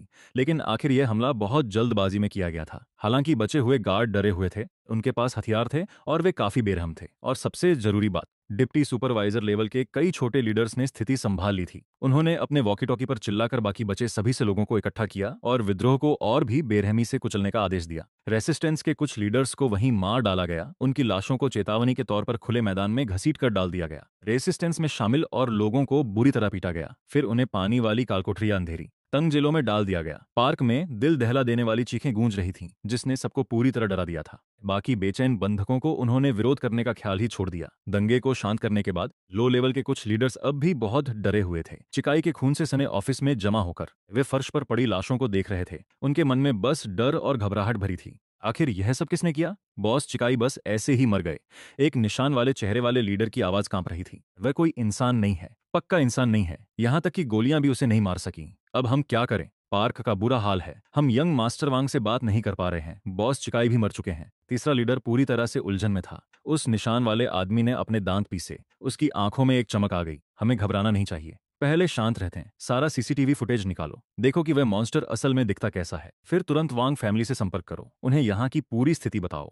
अब जब चिकाई मर चुके हैं और हम यंग मास्टर वांग तक नहीं पहुंच पा रहे हैं, तो यह हमारे लिए एक मौका हो सकता है। जब दूसरों ने यह सुना तो उनकी आंखें भी चमक उठीं। अफरा तफरी का मतलब खतरा है, लेकिन इसका मतलब ऊपर की पोस्ट पर जाने का मौका भी हो सकता है। उन्होंने तुरंत कदम उठाया। एक तरफ उन्होंने बचे हुए गार्ड्स को बंधकों पर निगरानी और सख्त करने का आदेश दिया। दूसरी तरफ उन्होंने सर्विलांस रूम में लोगों को भेजा ताकि लुओफेई के घुसने के समय का सारा फुटेज मिल सके। जल्द ही धुंधली वीडियो के कुछ हिस्से क्लिप किए गए। वीडियो में दिख रही आकृति किसी भूत की तरह तेजी से चल रही थी। उसे खोपड़ियां तोड़ते और गोलियों की बौछार के बीच आगे बढ़ते देख वीडियो देख रहे हर लीडर और गार्ड का डर के मारे बुरा हाल हो गया। उनकी रीढ़ में एक सिहरन दौड़ गई। यह ताकत और रफ्तार किसी आम इंसान की नहीं हो सकती। उन्होंने जरूरी वीडियो क्लिप्स, चाय की मौत की रिपोर्ट और हैवी पार्क के नुकसान की रिपोर्ट भेजी। तुरंत वांग परिवार के पास उत्तरी म्यांमार में एक भारी सुरक्षा वाली शानदार हवेली के अंदर स्टडी रूम में 50 साल की उम्र का एक आदमी जिसने टैंक सूट पहना है, वह वांग तियानचिंग है। वांग परिवार का मौजूदा मुखिया गुस्से से लाल चेहरे के साथ अभी अभी मिले मैसेज को देख रहा था। उसके हाथ में मौजूद पर्पल क्ले टी कप टूट गया। जिन हुई इंटरनेशनल पर हमला हुआ था। चाई मर चुका है। दर्जनों गार्ड मारे गए या घायल हुए। वांग तियानचिंग की आवाज बर्फ जैसी ठंडी थी। हर शब्द में जान लेने की धमकी थी। यह किसने किया? क्या तुमने पता लगा लिया? नीचे खड़े कई भरोसेमंद आदमी हाथ नीचे किए हुए इतने डरे हुए थे कि कुछ बोल नहीं पा रहे थे। इंटेलिजेंस संभालने वाला एक भरोसेमंद आदमी खुद को मजबूर कर आगे बढ़ा। परिवार के मुखिया जानकारी के मुताबिक पार्क से भेजा गया वीडियो। हमलावर सिर्फ एक था, लेकिन उसके लड़ने की ताकत वह वाकई कमाल की है, आम लोगों की क्षमता से कहीं ज्यादा। यह रहा वीडियो। उसने कंप्यूटर चलाकर वह धुंधली फुटेज चलाई। वांग तियानचिंग स्क्रीन को लगातार घूरता रहा। उस आदमी को लोगों को मारते हुए देख रहा था। उसकी आंखें लगातार सिकुड़ रही थीं। एक विशाल आपराधिक साम्राज्य चलाने वाले टाइकून के तौर पर उसने अनगिनत बेरहम लोग देखे हैं, लेकिन वीडियो में जो अभी दिख रहा है वह उसकी समझ से बाहर है। एक अकेला आदमी, बस एक आदमी मेरे पूरे पार्क को बर्बाद कर दिया और चाय को मार डाला। वांग तियानचिंग बुदबुदाया। फिर उसने झटके से ऊपर देखा। जून हाओ कहाँ है? क्या मेरा बेटा जून हाओ आज सुवेन की जगह नहीं गया था? उससे अभी संपर्क करो। उसे कहो कि आदमियों को लेकर वहां की स्थिति देखे। रुको, उसे कहना कि सावधान रहे और अपने साथ भारी हथियार भी ले जाए। उसका आदमी जल्दी से यंग मास्टर वांग जूनहाओ से संपर्क करने लगा, लेकिन कॉल नहीं लग पा रही थी। जूनहाओ जिन बॉडीगार्ड्स को साथ ले गया था उनकी कॉल्स भी नहीं लग रही थी। वांग तियानचिंग के दिल में एक बुरा शक पैदा हुआ। जनरल सु वेन की तरफ फिर से संपर्क करो। वह गुर्राया। जल्द ही और भी बुरी खबर आई। मांका वैली में जनरल जो का कैंप पूरी तरह से कट चुका है। स्काउट्स ने बताया है कि घाटी की तरफ से घना धुआं उठ रहा है। पहले हल्की गोलीबारी और धमाकों की आवाजें सुनाई दी थीं, लेकिन अब वहां एकदम सन्नाटा है। कोई भी करीब नहीं जा सकता। वांग तियानचिंग अचानक खड़े हो गए। उनका चेहरा देखकर लग रहा था कि वो बहुत दुखी हैं। पानी, मेरा बेटा गायब है। मेरे पार्टनर का मिलिट्री कैंप शायद हमले का शिकार हुआ है। मेरे खुद के पार्क को अभी एक ही आदमी ने इतनी तबाही मचाकर मिटा दिया। यह सब इत्तेफाक नहीं लग रहा। यह सीधे वांग परिवार को निशाना बनाया जा रहा है। वांग तियानचिंग की आंखों में गुस्सा साफ दिख रहा था। मुझे परवाह नहीं कि वह कौन है। जो कोई भी मेरे बेटे वांग तियानचिंग के बेटे को छूने की हिम्मत करेगा और मेरी प्रॉपर्टी बर्बाद करेगा, मैं उसे इतनी बुरी मौत मारूंगा कि उसका नामो निशान मिट जाएगा। उसके परिवार और दोस्तों समेत किसी को नहीं छोड़ा जाएगा। उन्होंने तुरंत आदेश दिए। अभी इसी वक्त भारी हथियारों के साथ एलीट टीम को जिन्हुआई इंटरनेशनल पार्क भेजो ताकि सुरक्षा अपने हाथ में ले सके। हमलावर के बारे में सारे सुराग पता लगाओ, खास तौर पर ऐसी जानकारी जिससे उसकी पहचान पता चल सके। एलिट्स की एक और टीम मांका वैली भेजो। किसी भी हाल में हालात का पता लगाओ और वांग जुनहाओ को ढूंढो। देश भर में मौजूद सभी मुखबिरों और जान पहचान वालों को अलर्ट कर दो। बॉर्डर की हलचल पर कड़ी नजर रखो, खास तौर पर इन दो घटनाओं से जुड़ी कोई भी जानकारी, चाहे वह किसी व्यक्ति के बारे में हो या बाकी 3 परिवारों और हमारे सहयोगी वॉरलॉर्ड से संपर्क करें। उन्हें हालात के बारे में बताओ, दबाव बनाएं और जॉइंट इन्वेस्टिगेशन शुरू करें। एक के बाद एक आदेश जारी किए गए। उत्तरी म्यांमार में वांग परिवार की सारी ताकत पूरी रफ्तार से पागलों की तरह काम पर लग गई। Longwo border, Yunnan high municipal public security bureau Zhao Jianguo ने अभी अभी लुओ यिंग और दूसरी लड़कियों को सुरक्षित जगह पहुंचा दिया था। वह अकेले एक सीक्रेट कम्युनिकेशन रूम में गए और सीधे सीनियर अधिकारियों की सुरक्षित लाइंस से जुड़ गए। स्क्रीन जल उठी और उस पर एक बूढ़ा आदमी दिखा जिसके चेहरे पर सख्ती थी। रिपोर्ट दो, बूढ़े आदमी ने छोटे में कहा। डायरेक्टर झाओ ने एक गहरी सांस ली और ली फेंग की भेजी जानकारी को जितना हो सके कम शब्दों में बताया। उन्होंने लुओ फेई के बारे में बताया और ये कि कैसे उसने अकेले दम पर थोड़े समय में ही एक वॉरलॉर्ड कैंप को तबाह कर दिया, 100 से ज्यादा हथियारों वाले लोगों को मार गिराया और बंधकों को बचा लिया, जो कि नामुमकिन सा लगता था। स्क्रीन के दूसरी तरफ मौजूद बूढ़ा आदमी सुन रहा था। रिपोर्ट। उसके चेहरे के भाव शुरू की सख्ती से हैरानी में बदल गए, फिर सदमे और अविश्वास में। क्या तुम्हें यकीन है कॉमरेड ली फेंग की रिपोर्ट सच है? बूढ़े आदमी ने भारी आवाज में पूछा। वो पूरी तरह सतर्क था। सर, ली फेंग की बात पर भरोसा और बचाए गए बंधकों की हालत को देखते हुए लुओ फेई सच में आम समझ से बाहर है, डायरेक्टर झाओ ने पक्के लहजे में कहा। बूढ़ा आदमी काफी देर तक चुप रहा, अपनी उंगलियों को मेज पर धीरे धीरे थपथ पाते हुए। उसका बैकग्राउंड साफ है, साधारण परिवार, साधारण काम का अनुभव, इससे पहले कोई अजीब रिकॉर्ड नहीं। उसने ये काबिलियत सिर्फ इस बार दिखाई क्योंकि उसकी अपनी सगी बहन का अपहरण हो गया था, डायरेक्टर झाओ ने जवाब दिया। बूढ़ा आदमी फिर से चुप हो गया। काफी देर बाद उसने धीरे से कहा, इस मामले को टॉप सीक्रेट रखा जाए। लुओ फेई के बारे में सभी जानकारी सिर्फ जरूरी लोग ही देख सकते हैं। जी सर। जहां तक उसके लोगों को बचाने के लिए पार्क में वापस जाने की बात है। बूढ़ा आदमी रुका और खामोशी से मान गया, लेकिन ली फेंग के जरिए उसे सही सलाह देते रहो ताकि फालतू जानमाल का नुकसान न हो। साथ ही वांग परिवार और उनसे जुड़े क्रिमिनल ग्रुप्स की ज्यादा से ज्यादा खुफिया जानकारी निकालो। यह आदमी एक तेज तलवार है जिसे आम तरीके से नहीं आंका जा सकता। अगर सही इस्तेमाल हुआ तो यह उत्तरी म्यांमार के उस नासुर को काट सकता है। अगर गलत इस्तेमाल हुआ तो बूढ़े आदमी ने अपनी बात पूरी नहीं की, लेकिन डायरेक्टर झाओ शब्दों के पीछे का खतरा समझ गए। ठीक है सर, मैं ली फेंग के साथ संपर्क में रहूंगा। मुझे प्रोग्रेस की रिपोर्ट कभी भी दे देना। कॉल खत्म हुई।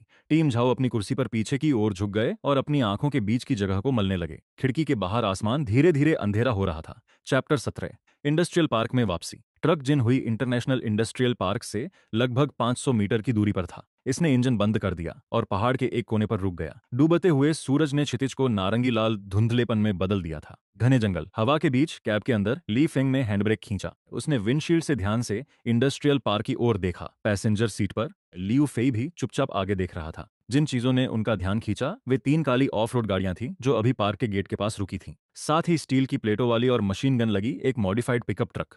काले कॉम्बैट यूनिफॉर्म में करीब 20 लोग बेहतरीन हथियारों के साथ और फुर्ती से गाड़ियों से कूद रहे थे। वे गेट पर मौजूद पार्क गार्ड से तेजी से बात कर रहे थे। ये लोग बहुत तेजी और सलीके से काम कर रहे थे। उनके पास मौजूद हथियार पार्क गार्ड्स की पुरानी राइफलों से कहीं बेहतर थे। उनमें से कुछ के पास ऐसे हथियार थे जो रॉकेट लॉन्चर जैसे दिख रहे थे। वे वांग परिवार से हैं। ली फेंग ने गंभीर होकर अपनी आवाज धीमी की। वे इतनी तेजी से आगे बढ़ रहे हैं, लगता है वे अभी अभी आई नई टीम रेनफोर्समेंट है। वे काफी संख्या में हैं। उनके हथियार भी पार्क गार्ड्स से काफी बेहतर हैं। लियू फेई की नजरें उन पर टिकी थीं। वे लोग अभी अभी पहुंचे हैं, उनके चेहरे पर कोई घबराहट नहीं है। उन्हें अभी तक पार्क के हालात का पूरा अंदाजा नहीं है। लुओ फेई की आवाज पूरी तरह शांत थी। उन सबको एक साथ खत्म करने का सही समय है। उसने अपनी जेब से चाई ताई का फोन निकाला और ली फेंग को थमा दिया। इसमें कुछ कॉल रिकॉर्ड और ट्रांसफर रिकॉर्ड हैं जो काम आ सकते हैं। लुओ फेई ने कहा, इसे संभाल कर रखना। फिर उसने अपना फोन अपने बगल में रखे बैकपैक में डाल दिया और उस बैंक कार्ड को बैकपैक के अंदर वॉलेट में रख दिया। ली फेंग एक पल के लिए हैरान रह गया। वह जानता था कि लुओ फेई को डर है कि लड़ाई के दौरान कहीं वे चीजें खराब न हो जाएं। तुम क्या करने की सोच रहे हो? यह पूछने के बाद ली फेंग ने वांग परिवार के उन खतरनाक लोगों की तरफ देखा जो पार्क के अंदर घुस रहे थे। लुओ फेई ने अपनी सीट बेल्ट खोली, अपनी गर्दन को थोड़ा स्ट्रेच किया जिससे हड्डी के चटकने की धीमी आवाज आई। मेन गेट से जाएंगे, उसने छोटे में कहा। यह सबसे तेज रास्ता है। ली फेंग ने अपना मुंह खोला, कुछ कहना चाहा, लेकिन जब उसने मिलिट्री में लुओ फेई के गजब के प्रदर्शन के बारे में सोचा, चुप हो गया। पूरी ताकत और रफ्तार के सामने बाकी सारी प्लानिंग बेकार लगती है। लुओ फेई ने ट्रक का दरवाजा धक्का देकर खोला और नीचे कूद गया। उसने तुरंत हमला नहीं किया, बल्कि वहीं खड़ा रहा, अपनी आंखें थोड़ी बंद की और अपनी सांसों को कंट्रोल किया। फिर उसने ली फेंग की तरफ अपना सिर घुमाया और एक आखिरी बात कही, काम पूरा होने पर मैं तुम्हें सिग्नल दूंगा। तब तुम गाड़ी अंदर लाना, काम की सारी चीजें और कीमती सामान इकट्ठा करना, फिर सब सही से रखना, अंदर के लोगों को बाहर निकालने के लिए। ली फेंग ने जोर से सिर हिलाया, समझ गया। अपना ध्यान रखना।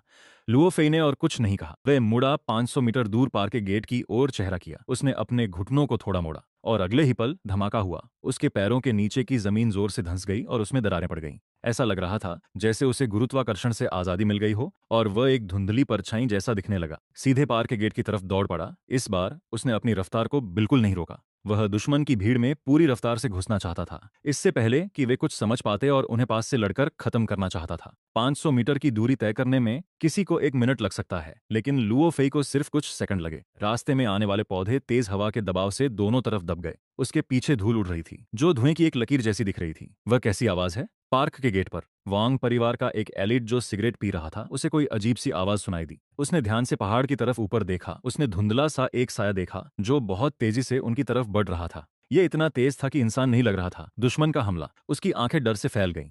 उसने अपनी सिगरेट फेंक दी और अपने हाथ में ली हुई राइफल उठाते हुए पूरी ताकत से चिल्लाया। लेकिन उसके चिल्लाने और बंदूक उठाने की हरकत लोवेफे की रफ्तार के सामने बहुत धीमी थी। उसके मुंह से शब्द निकले ही थे कि लोवेफे 50 मीटर की दूरी तक पहुंच चुका था। गेट के पास से गोली चलाओ, अभी गोली चलाओ, लीडर जैसा दिखने वाला एक और आदमी जोर से चिल्लाया, और उसने भी अपनी बंदूक उठाई। गेट पर खड़े 7 या 8 वांग परिवार के एलिट फाइटर्स और कई पार्क गार्ड्स ने तुरंत जवाब दिया। उन सबने बंदूकें उठाईं। धड़ धड़ धड़ धड़ धड़। लेकिन सभी शूटरों के लिए एक ऐसा नजारा सामने आया जिसे देखकर उनके रोंगटे खड़े हो गए। वो आकृति गोलियों की बौछार के बीच से ऐसे निकल रही थी जैसे कोई नियमों को तोड़ रहा हो, तेजी से चकमा देते हुए। ज्यादातर गोलियां हवा में ही निकल गईं और धूल उड़ाती रहीं। कुछ गोलियां शायद निशाने पर लगीं, लेकिन ऐसा लगा जैसे स्टील की प्लेट से टकराई हों और वापस उछल गईं। उस बंदे की रफ्तार जरा भी कम नहीं हुई। मॉन्स्टर, ये वही मॉन्स्टर है जो वीडियो में था। एक पार्क गार्ड जिसने फुटेज देखी थी, वह बुरी तरह डर गया और पूरी जान लगाकर चिल्लाया। उसकी चीख से वांग परिवार के एलिट चौंक गए, लेकिन वे अच्छी तरह ट्रेंड थे, इसलिए वे पूरी तरह नहीं घबराए। रॉकेट लॉन्चर तैयार करो, लीडर ने गुस्से में चिल्लाकर कहा। लेकिन अब बहुत देर हो चुकी थी। लोफे के लिए 50 मीटर की दूरी कुछ भी नहीं थी। वह इसे पलक झपकते ही तय कर सकता था। जैसे ही रॉकेट लॉन्चर लिए हुए एलिट ने मुड़कर निशाना साधने की कोशिश की। लोफेई मानो टेलीपोर्ट होकर भीड़ के एकदम पास आ चुका था। उसने सबसे आगे खड़े लोगों पर हमला नहीं किया। इसके बजाय वह भेड़ों के झुंड में घुसे शेर की तरह सीधे भीड़ के बीच जा घुसा। धड़ाम। वांग परिवार के जिस पहले एलिट से वह टकराया, उसे लगा मानो उसे सीधे एक तेज रफ्तार ट्रक ने टक्कर मार दी हो। जिसकी किस्मत खराब हो वो अच्छे से जानता है कि यह कैसा महसूस होता है। उसका सीना अंदर की तरफ दब गया और वह हवा में पीछे की ओर उड़ा, जिससे उसके पीछे खड़े 2 और लोग गिर पड़े। लिu फेई एक पल के लिए भी नहीं रुका, भीड़ के बीच आगे बढ़ता गया। उसने अपने दोनों हाथ फैलाए। कड़क कड़क एक साथ 2 तेज आवाजें आईं। उसके पास मौजूद 2 एलिट्स, जिन्होंने अभी अपनी बंदूकें घुमाई ही थी, उनकी बंदूक पकड़े हुए कलाइयां लिu फेई ने कुचल दी और बंदूकें छीन ली। 2 राइफलें आ गईं लुओ फेई के हाथों में, लेकिन उसने उनका इस्तेमाल करने की जरूरत भी नहीं समझी। उसके लिए बंदूकें अपने मुक्कों और पैरों से कम काम की हैं। उसने अपनी दोनों कलाइयां झटकीं। दोनों राइफलें तुरंत मुड़ गईं और उनका आकार बिगड़ गया। उसने उन्हें 2 लोहे के रॉड की तरह इस्तेमाल किया और उन्हें हवा में घुमाते हुए दे मारा। धप धप। आगे बढ़ते हुए वांग परिवार के 2 एलिट्स के सिर पर उन मुड़ी हुई राइफलों से चोट लगी और वे वहीं गिर पड़े। लुओ फेई ने उस कबाड़ को फेंक दिया। उसकी नजरें टिकी थी पीछे की ओर, भीड़ में, जहां वह एलिट जिसने रॉकेट लॉन्चर सेट किया था, घबराया हुआ निशाना लगाने की कोशिश कर रहा था। वह बिजली की रफ्तार से आगे बढ़ा, साइड से आए वार से बचा और तुरंत रॉकेट लॉन्चर वाले के सामने आ गया। उस आदमी की डरी हुई, हैरान नजरों के सामने लुओ फेई का बायां हाथ बिजली की तरह आगे बढ़ा, रॉकेट लॉन्चर की अगली नली को पकड़ा और उसे ऊपर की ओर उठा दिया। हुश। रॉकेट लंबी आग की लपटों के साथ निकला, तिरछा ऊपर की ओर उड़ा और बाल बाल लुओ फेई के शरीर से बच गया, हवा में घूमता हुआ, और आखिरकार पार्क के पीछे दूर जंगल में जा गिरा। वह कान फाड़ देने वाली आवाज के साथ फटा और आग की लपटें आसमान की ओर उठ गईं। इसी बीच लुओ फेई ने अपना हाथ चाकू जैसा बनाया और बिजली की रफ्तार से रॉकेट ऑपरेटर के गले पर वार किया। आह! उस एलिट की आंखें फटी रह गईं और उसके गले से अजीब सी घरघराहट निकली। उसके हाथ से रॉकेट लॉन्चर छूटकर नीचे गिर गया। लुओ फेई ने उसे पैर से उछाला और गिरते हुए रॉकेट लॉन्चर को उस दुश्मन की तरफ लात मारी जो बंदूक से निशाना लगा रहा था। भारी रॉकेट लॉन्चर सीधे उस आदमी की छाती पर लगा, जिससे वह पीछे की तरफ उड़ता हुआ दूर जा गिरा। उसी समय लुओ फेई की नजर गेट के अंदर पड़ी। हथियार रखने वाले रैक पर कुछ बड़ी तलवारें रखी थीं। उनकी ब्लेड मोटी और भारी थी और धार रोशनी में चमक रही थी। वह फिर से हरकत में आया। एक बवंडर की तरह हथियार रैक के पास से गुजरा। उसने दोनों हाथों से झपट्टा मारा और 2 तलवारें पकड़ लीं। अब खेल शुरू होता है, लुओ फेई धीरे से बुदबुदाया। उसकी आवाज में कोई भावना नहीं थी। इतना कहकर वे फिर से तलवारें लेकर दुश्मन की भीड़ के बीच जा घुसा। हर बार जब उसने तलवारें घुमाई तो वे सटीक तरीके से दुश्मन के शरीर के आर पार हो गईं। लुओ फेई भीड़ के बीच इतनी तेजी से दौड़ रहा था कि आप सिर्फ एक धुंधली परछाई देख सकते थे। भले ही वांग परिवार के एलिट अच्छी तरह से ट्रेंड थे और लड़ाई में निडर थे, लेकिन इस भयानक रफ्तार के सामने जो सामान्य समझ से परे थी, उनका बचाव पूरी तरह से बेकार था। लड़ाई जीती जा चुकी थी। वांग परिवार के 20 से ज्यादा एलिट और गेट पर तैनात 17 या उससे ज्यादा गार्ड्स, उनमें से ज्यादातर केवल 2 मिनट में ही गिर गए। बचे हुए लोग डर गए। उन्होंने अपने हथियार फेंक दिए। रोते और चिल्लाते हुए वे गाड़ियों की तरफ भागने या पार्क में कहीं छिपने की कोशिश करने लगे, लेकिन लुओ फेई ने उन्हें मौका नहीं दिया। तलवारों की चमक हर जगह उनका पीछा कर रही थी। आखिरी एलिट जो ऑफ रोड गाड़ी में बैठने की कोशिश कर रहा था, उसके कॉलर को पीछे से लुओ ने पकड़ लिया, जोर से बाहर खींच लिया। एक ब्लेड पास से गुजरी, चीख अचानक बंद हो गई। उसके हाथ में पकड़ी दोनों तलवारों की धार पर छोटे छोटे कट पड़ गए थे और वे मुड़ गई थीं। उसने जो ट्रैक सूट पहना था वह एक बार फिर दुश्मनों के खून से पूरी तरह भीग चुका था। उसके चेहरे पर भी बहुत सारा खून लगा हुआ था। उसने चारों तरफ देखा। गेट के पास अब कोई भी दुश्मन खड़ा नहीं बचा था, लेकिन ऐसा लग रहा था कि दूर पार्क की इमारतों से डर के मारे चिल्लाने की आवाजें और हलचल सुनाई दे रही थी। साफ था कि अंदर मौजूद गार्ड्स और बंधकों ने गेट पर हुई भारी गोली धमाकों और चीखों को सुन लिया था। लुओ फेई ने उस पर ध्यान नहीं दिया। वह मॉडिफाइड पिकअप ट्रक के पास गया और पैसेंजर सीट से कैनवस का एक साफ टुकड़ा फाड़कर अपने हाथों और चेहरे पर लगा खून पोंछ लिया। फिर वह पहाड़ की उस घाटी के कोने की तरफ मुड़ा और उस दिशा में हाथ हिलाया जहां ट्रक छिपा हुआ था। वह जानता था कि ली फेंग जरूर इस तरफ ध्यान रखे हुए होगा। बिल्कुल वैसा ही हुआ। कुछ मिनटों बाद वह मिलिट्री ट्रक अपनी हेडलाइट्स जलाकर धीरे धीरे पहाड़ की घाटी के पीछे से बाहर निकला और पार्क के गेट के सामने आकर रुक गया। ली फेंग ने ट्रक रोका और नीचे कूदकर गेट के नजारे को देखने लगा। भले ही वह तैयार था, फिर भी उसकी आंखें डर से सिकुड़ गईं। उसने दूसरी तरफ देखने की कोशिश की और बीच में खड़े लुओ फेई को देखा, जिसका काम पूरा हो चुका था। ली फेंग की आवाज थोड़ी भारी थी। लुओ फेई ने सिर हिलाया और अपने हाथ में पकड़ी दोनों तलवारों को जमीन पर फेंक दिया। अंदर अभी भी कुछ गार्ड्स बचे होंगे। हो सकता है कि अफरा तफरी में कुछ लोग लड़ने की कोशिश करें, पक्का नहीं पता। तुम सबूत और कीमती चीजें इकट्ठा करो। मैं अंदर जाकर बचे हुए गार्ड्स को खत्म करूंगा और फिर सबको बाहर निकालने के लिए तैयार करूंगा। ली फेंग ने अपने दिल की घबराहट को दबाने के लिए एक लंबी सांस ली और सिर हिलाया। ठीक है, अपना ध्यान रखना। वह जानता था कि पार्क के अंदर की स्थिति और भी मुश्किल हो सकती है, खासकर उन सैकड़ों डरे हुए बंधकों के साथ जिन्हें शायद लंबे समय से सताया गया था और जिनका ब्रेन वॉश किया गया था। लुओ फेई ने और कुछ नहीं कहा, मुड़ा और तेजी से पार्क के अंदर चला गया। उसका साया जल्दी ही पार्क के अंदर गायब हो गया। ली फेंग ने उन्हें जाते हुए देखा और तुरंत एक्टिव हो गया। उसने सबसे पहले वोंग परिवार के उन एलिट लोगों की लाशों को चेक किया ताकि काम के कम्युनिकेशन डिवाइसेज, आईडी और जानकारी निकाल सके।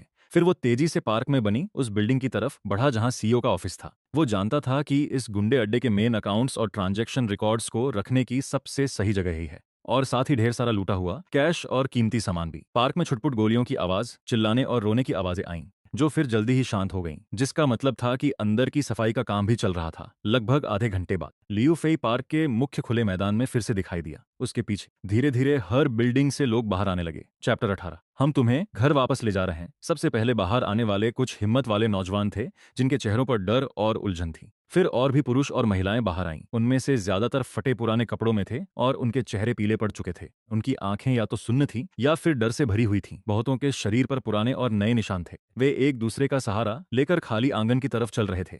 संख्या लगातार बढ़ रही थी। 100, 200, 300, आखिरकार लगभग 500 लोग एक भीड़ में इकट्ठा हो गए। लियू फेई भीड़ के सामने खड़ा था। उसकी नजर हर थकेहारे दुखी चेहरे पर पड़ी। उसकी आवाज हर किसी के कानों तक पहुंची। जिन लोगों ने तुम्हें किडनैप किया और तुम्हें टॉर्चर किया, वे सब मर चुके हैं। तुम अब आजाद हो।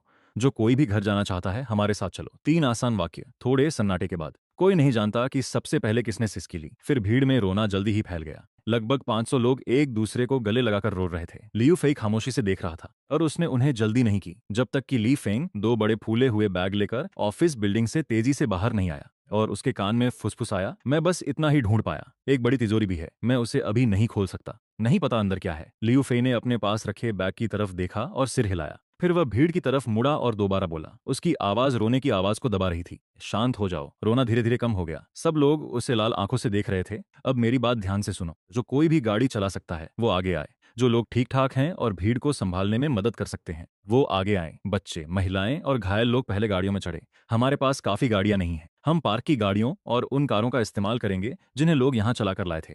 हम आपको घर ले जा रहे हैं। जल्द ही दर्जनों लोग जो गाड़ी चला सकते थे और कुछ शांत नौजवान आगे आए। ली फेंग के तेजी से किए गए इंतजाम के तहत उन्होंने भीड़ को लाइन से पार्क में मौजूद सभी गाड़ियों में चढ़ने के लिए कहना शुरू किया। मिनी बस, वैन, मोटरसाइकिल और साथ ही वांगजिया द्वारा लाई गई एसयूवी, वह पिकअप ट्रक और वह मिलिट्री ट्रक जिसमें वे आए थे। हमारे पास कुल मिलाकर 40 से ज्यादा गाड़ियां थीं। थोड़ी भीड़ हो सकती थी, लेकिन सबको अंदर बिठाना ही था। शुरुआत में थोड़ी अफरा तफरी थी। लियू फेई एक तरफ खड़ा होकर ये सब चुपचाप देख रहा था। उसने काम संभालने में हिस्सा नहीं लिया, उसे और भी चीजें करनी थी। उसने काम में व्यस्त ली फेंग को आवाज दी। ली फेंग अपने सीनियर को स्थिति बताने के लिए मुड़ा। काफिला कितना बड़ा है, पहुंचने का अंदाजा क्या है, लियू फेई ने पूछा। और चाय की तिजोरी कहाँ है? ली फेंग तुरंत समझ गया कि लियू फेई पार्क के जरूरी कागजात और सबूत लेना चाहता था। उसने सबसे ऊंची ऑफिस बिल्डिंग की तरफ इशारा किया। चाय के ऑफिस के अंदर एक छोटा लाउंज है, तिजोरी लाउंज के अंदर दीवार में लगी है। मुझे पासवर्ड नहीं पता, शायद आपको उसे तोड़ना पड़े, या फिर मेरे पास तरीका है। लियू फेई ने बात काटी और दिखा दिया कि वह समझ गया है। वह ट्रक से अपना बैग लेने मुड़ा, फिर ऑफिस बिल्डिंग की तरफ चल दिया। लियू फेई सीधे चाय के ऑफिस गया,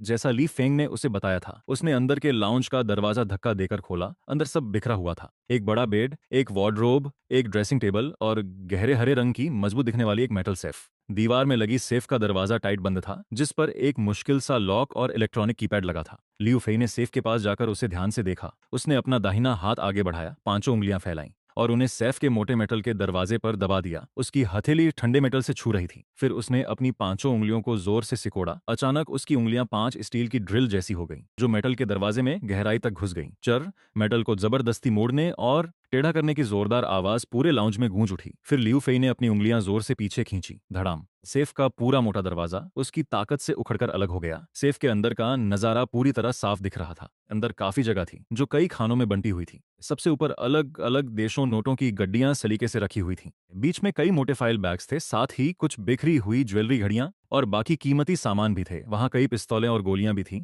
सबसे नीचे सोने की बिस्किट रखे थे, जो एक एक करके सलीके से रखे थे और चमक रहे थे। लियू फेई ने उन पर ध्यान नहीं दिया। समय कम था। उसने अपनी पीठ से बैग उतारा, अपने साफ स्पोर्ट्सवियर का आखिरी सेट पहना, फिर अपना वॉलेट, फोन और चार्जर जेब में डाला। बाकी फालतू सामान बाहर फेंक दिया और सामान को बैकपैक में भरना शुरू किया। उसने सबसे पहले फाइल बैग्स रखे, शायद ये जरूरी सबूत हो सकते थे। फिर उसने कैश की गड्डियां रखीं, जो कई तरह की करेंसी मिक्स थी, और उन्हें बैकपैक में ठूंस दिया। बैकपैक जल्दी ही भर गया और फूल गया। जिप बड़ी मुश्किल से बंद हो पाई, लेकिन सेफ में अभी भी आधी से ज्यादा चीजें बची थीं, क्योंकि कैश और सोने के बिस्किट बहुत ज्यादा थे। लुओ फेई ने माथे पर बल डाला। उसने लाउंज के चारों तरफ देखा। उसकी नजरें बिस्तर के पास रखे सामान के लिए बड़े कैनवस के कई मुड़े हुए बैग्स पर पड़ी। वह चलकर गया और बैग्स को उठा लिया।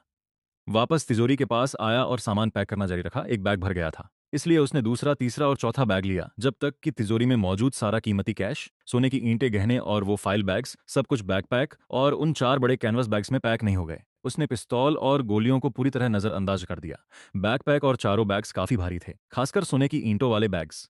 वजन बहुत ज्यादा था, लेकिन लुओ फेई के लिए उन्हें उठाना कुछ कपड़े उठाने जैसा ही था। उसने बैकपैक और 2 बैग्स एक हाथ में पकड़े और बाकी के 2 बैग्स दूसरे हाथ में। दूसरे हाथ से मुड़ा और लाउंज से बाहर निकल आया और ऑफिस बिल्डिंग से बाहर चला गया। बाहर खुले मैदान में बोर्डिंग का काम लगभग पूरा हो चुका था। 40 से ज्यादा गाड़ियां एक लंबी लाइन की तरह यार्ड में लाइन से खड़ी थीं। हर गाड़ी लोगों से भरी हुई थी। इंजनों की आवाज और मोटरसाइकिलों का शोर आपस में मिल रहा था। रात में ये बहुत शोर मचा रही थी। ली फेंग गाड़ियों के सबसे आगे था, फोन पर तेजी से कुछ बोल रहा था, गंभीर चेहरे के साथ। जब उसने लुओ फेई को बाहर आते देखा, ढेरों बैग्स उठाए हुए, तो वह एक पल के लिए चौंक गया, फिर तुरंत कॉल खत्म कर दी। जल्दी से उनके पास उनका स्वागत करने आया। सब पैक हो गया है। ली फेंग ने उन फूले हुए बैग्स पर नजर डाली। हम लुओ फेई ने अपना बैकपैक और 4 कैनवस बैग्स पकड़े और उन सबको मिलिट्री ट्रक की पैसेंजर सीट पर फेंक दिया। भारी बैग्स सीट पर धम्म से गिरे। तुम गाड़ी चलाओ और रास्ता दिखाओ, लुओ फेई ने ली फेंग से कहा। जाओ और हमारे साथियों से मिलो। आपका क्या? ली फेंग ने पूछा। लुओ फेई की नजरें लंबे काफिले पर घूमी और आखिर में लाइन के आखिरी हिस्से पर टिक गईं। मैं पीछे रहूंगा, उसने छोटी सी बात में कहा। ली फेंग बात तुरंत समझ गया। काफिला बहुत लंबा था, गाड़ियां अलग अलग स्थिति में थीं और लोग मिले जुले थे। वे रास्ते में कुछ गलत होने का रिस्क नहीं उठा सकते थे। लू फेई के पीछे होने से अगर कोई अचानक मुसीबत आती तो वह उसे संभाल सकता था। समझ गया। ली फेंग ने और कोई सवाल नहीं किया, मुड़ा और ट्रक के केबिन में बैठ गया। उसने इंजन स्टार्ट किया। चलने का इशारा देने के लिए 2 बार हॉर्न बजाया। सबसे आगे वाली गाड़ी पहले चली और उसके पीछे बाकी गाड़ियां एक एक करके धीरे धीरे चलने लगीं। लू फेई वहीं खड़ा रहा। वह देखता रहा कि कैसे गाड़ियों का काफिला पार्क के गेट से बाहर निकल रहा है, जब तक कि लाइन में पीछे चल रही आखिरी कुछ मोटरसाइकिलें भी बाहर नहीं निकल गईं। आखिरकार उसने चलना शुरू किया और आराम से काफिले के पीछे चलने लगा। रात पूरी तरह हो चुकी थी। उत्तरी म्यांमार की पहाड़ी सड़कें ऊबड़ खाबड़ और चलने में मुश्किल थीं। वहां कोई स्ट्रीट लाइट्स नहीं थी, बस गाड़ियों की लाइटें अंधेरे को चीर रही थीं। काफिला बहुत तेज नहीं चल रहा था, लेकिन किस्मत से सफर बहुत शांतिपूर्ण था।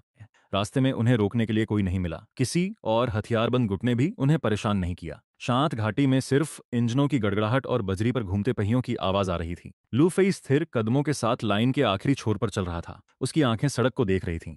दोनों तरफ के जंगलों को और आसपास के अंधेरे को। उसकी तेज इंद्रियां उसे किसी भी छोटी से छोटी अजीब आवाज या हलचल को महसूस करने में को मदद कर रही थी। लेकिन हवा, कीड़ों की आवाज और कभी कभार दूर से सुनाई देती जानवरों की आवाज के अलावा वहां कुछ भी अजीब नहीं था। शायद वांग परिवार के पास अभी रिएक्ट करने का समय नहीं था, या शायद वे अपनी ताकत जुटा रहे थे। लेकिन कम से कम यह रास्ता फिलहाल के लिए साफ था। आज रात काफिला धीरे धीरे चलता रहा। 1 घंटे से ज्यादा का समय बीत गया। आगे का इलाका जाना पहचाना लगने लगा। सीमा के पास पहाड़ों के नजारे हल्की तारों भरी रोशनी में धुंधले दिखाई दे रहे थे। सबसे आगे वाला ट्रक धीरे से एक छिपी हुई सड़क के मोड़ पर रुक गया। पीछे की गाड़ियां एक एक करके रुक गईं। इंजनों की आवाज शांत हो गई। यह वही मिलने की जगह थी जिस पर ली फेंग ने अपने बड़े अफसरों के साथ बात की थी। सीमा रेखा के हमारी तरफ स्थित एक सुनसान नदी घाटी का इलाका। गाड़ियों का काफिला ठीक से रुक ही पाया था कि तभी अचानक कई तेज सर्चलाइट्स जल उठी।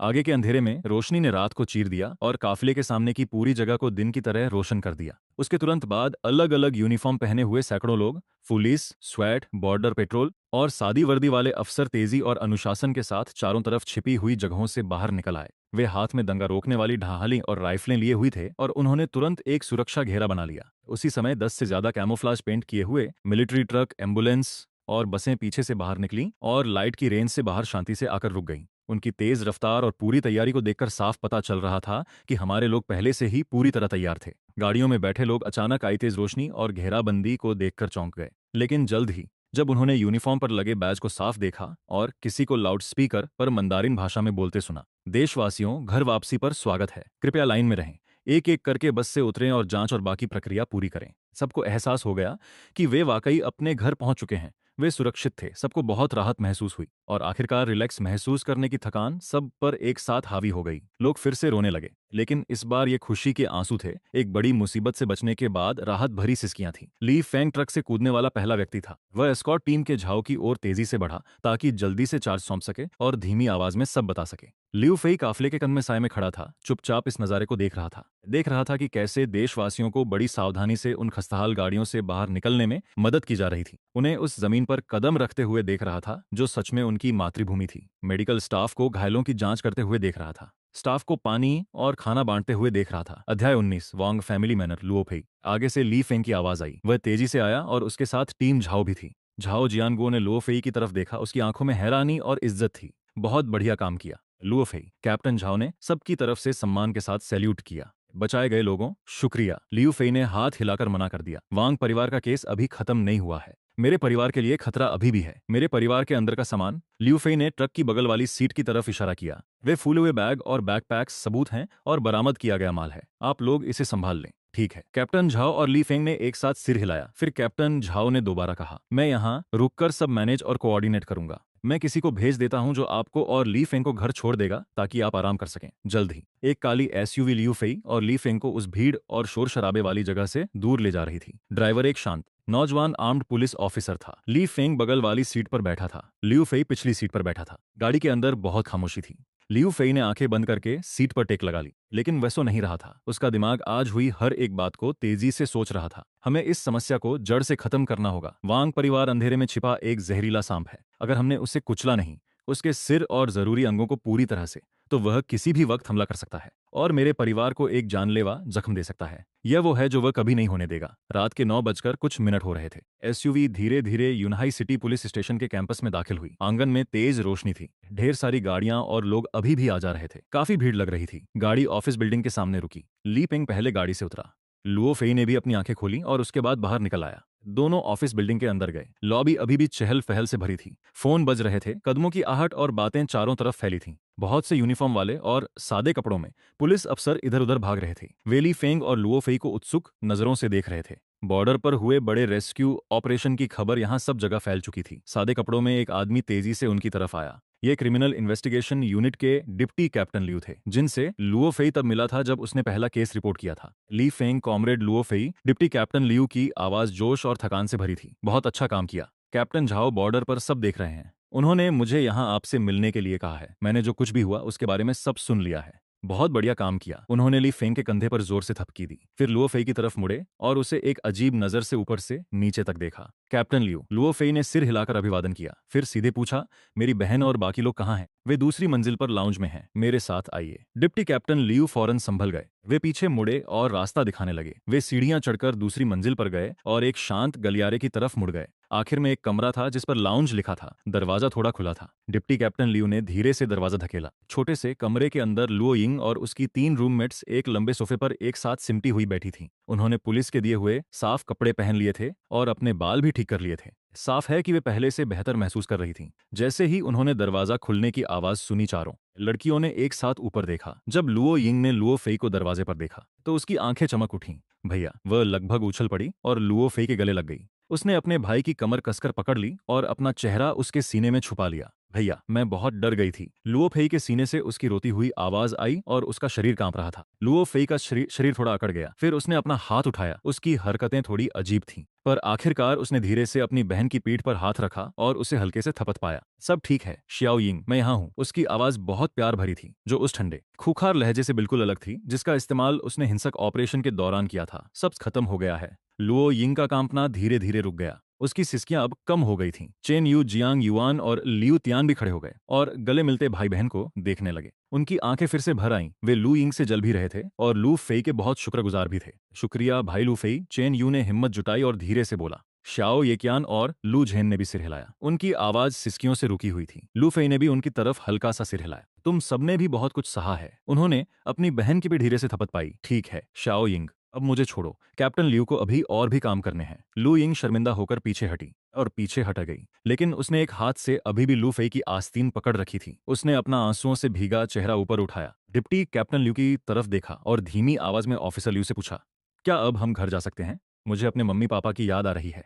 बाकी तीनों लड़कियों ने भी फौरन उम्मीद भरी नजरें उनकी तरफ घुमा दी। डिप्टी कैप्टन लियू के चेहरे पर एक प्यारी सी मुस्कान आ गई। उन्होंने अपनी आवाज को जितना हो सके उतना नॉर्मल रखा। बिल्कुल जा सकती हो। तुम सब परेशान थी, हमने तुम्हारे बयान लिख लिए हैं। तुम जब चाहो घर जा सकती हो। चारों लड़कियों के चेहरे खुशी से खिल उठे। डिप्टी कैप्टन लियू ने आगे कहा, लेकिन तुम्हारे आईडी कार्ड, फोन, वॉलेट और बाकी सामान खो चुके हैं। इसके अलावा अभी बहुत रात हो गई है और तुम सबको आराम की जरूरत है। उन्होंने लू फेई की तरफ देखा। लू फेई, मेरा सुझाव है कि तुम सब आज रात शहर में ही रुको, अच्छी तरह से सो जाओ और हम कल तुम्हारे घर जाने का इंतजाम कर देंगे। क्या यह ठीक है?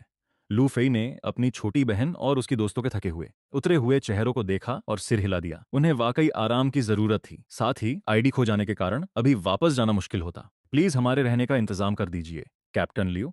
कोई दिक्कत नहीं, लू फेई ने जवाब दिया। डिप्टी कैप्टन लियू ने तुरंत हामी भरी और फिर दरवाजे की तरफ मुड़कर आवाज दी। शाओ झो, एक फुर्तीली महिला पुलिस कर्मी, दरवाजे पर आ गई। इन लड़कियों को सिटी ब्यूरो के गेस्ट हाउस ले जाओ। इन्हें साफ कमरे दे दो और इनका पूरा ख्याल रखना। डेप्यूटी कैप्टन लियू ने ऑर्डर दिया। जी हाँ, पुलिस वुमन शियाओ छू ने सिर हिलाया और लियू यिंग और बाकी लोगों को एक प्यारी सी मुस्कान दी। अरे लड़कियों, मेरे साथ आओ, मैं तुम्हें दिखाती हूँ कि कहाँ आराम करना है। लियू यिंग ने हिचकिचाते हुए अपने बड़े भाई की तरफ देखा। लू फेई ने धीरे से उसके हाथ पर थपथ पाया। ऑफिसर झो के साथ जाओ और आराम से सो जाओ। मैं कल तुम्हें घर ले चलूंगा। घर की बात सुनकर लू यिंग को काफी सुकून मिला और उसने चुपचाप सिर हिलाया। उसने एक बार फिर अपने भाई की तरफ देखा और बोली, आप भी थोड़ा आराम कर लीजिए भैया। हम, लू फेई ने जवाब दिया। चारों लड़कियां शियाओ झो के साथ ब्रेक रूम से बाहर चली गईं। रूम में सिर्फ लू फेई, ली फेंग और डेप्यूटी कैप्टन लियू ही बचे थे। कमरे में सन्नाटा छा गया।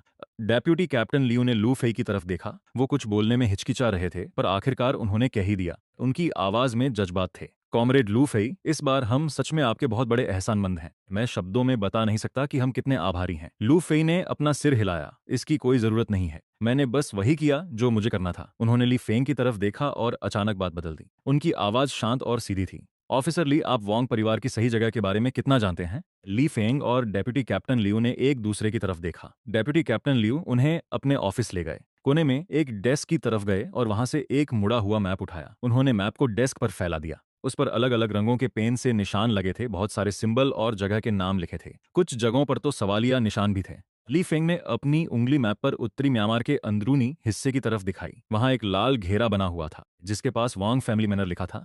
ली फेंग ने मैप पर अपनी उंगली से इशारा किया। यह उत्तरी म्यांमार के मेंगपाया इलाके की एक घाटी में है। वहां का इलाका काफी ऊबड़ खाबड़ और बहुत सुरक्षित है। बचाव करना आसान है और हमला करना मुश्किल। खुफिया जानकारी के मुताबिक मैनर की सिक्योरिटी बहुत ही ज्यादा टाइट है। प्राइवेट मिलिशिया वहां हर समय तैनात रहते हैं और वे अच्छे हथियारों से लैस हैं। इसके अलावा वॉरलॉर्ड मो हैंग का बेस, जो वांग परिवार का करीबी साथी है, मैनर से 20 किलोमीटर से भी कम दूरी पर है। अगर कभी हवेली पर हमला हुआ तो मो हैंग की फौज बहुत जल्दी उनकी मदद के लिए आ जाएगी। उसने अपनी उंगली से नक्शे पर उस जगह को फिर से टैप किया जिसे मो हैंग का बेस मार्क किया गया था। डिप्टी कैप्टन लियू ने बात जोड़ते हुए कहा, मोहेंग की फौज सु वेन वालों से भी ज्यादा ताकतवर है। उसके बेस पर लगभग 1,000 हथियारबंद सैनिक हैं। उनके पास आर्मर्ड गाड़ियां और थोड़ी बहुत तोपें भी हैं। वांग परिवार हर साल उसे सुरक्षा और इलाके के बदले में ढेर सारा पैसा और सामान देता है। लियू फेई की नजरें नक्शे पर बने दो लाल निशानों पर टिक गई।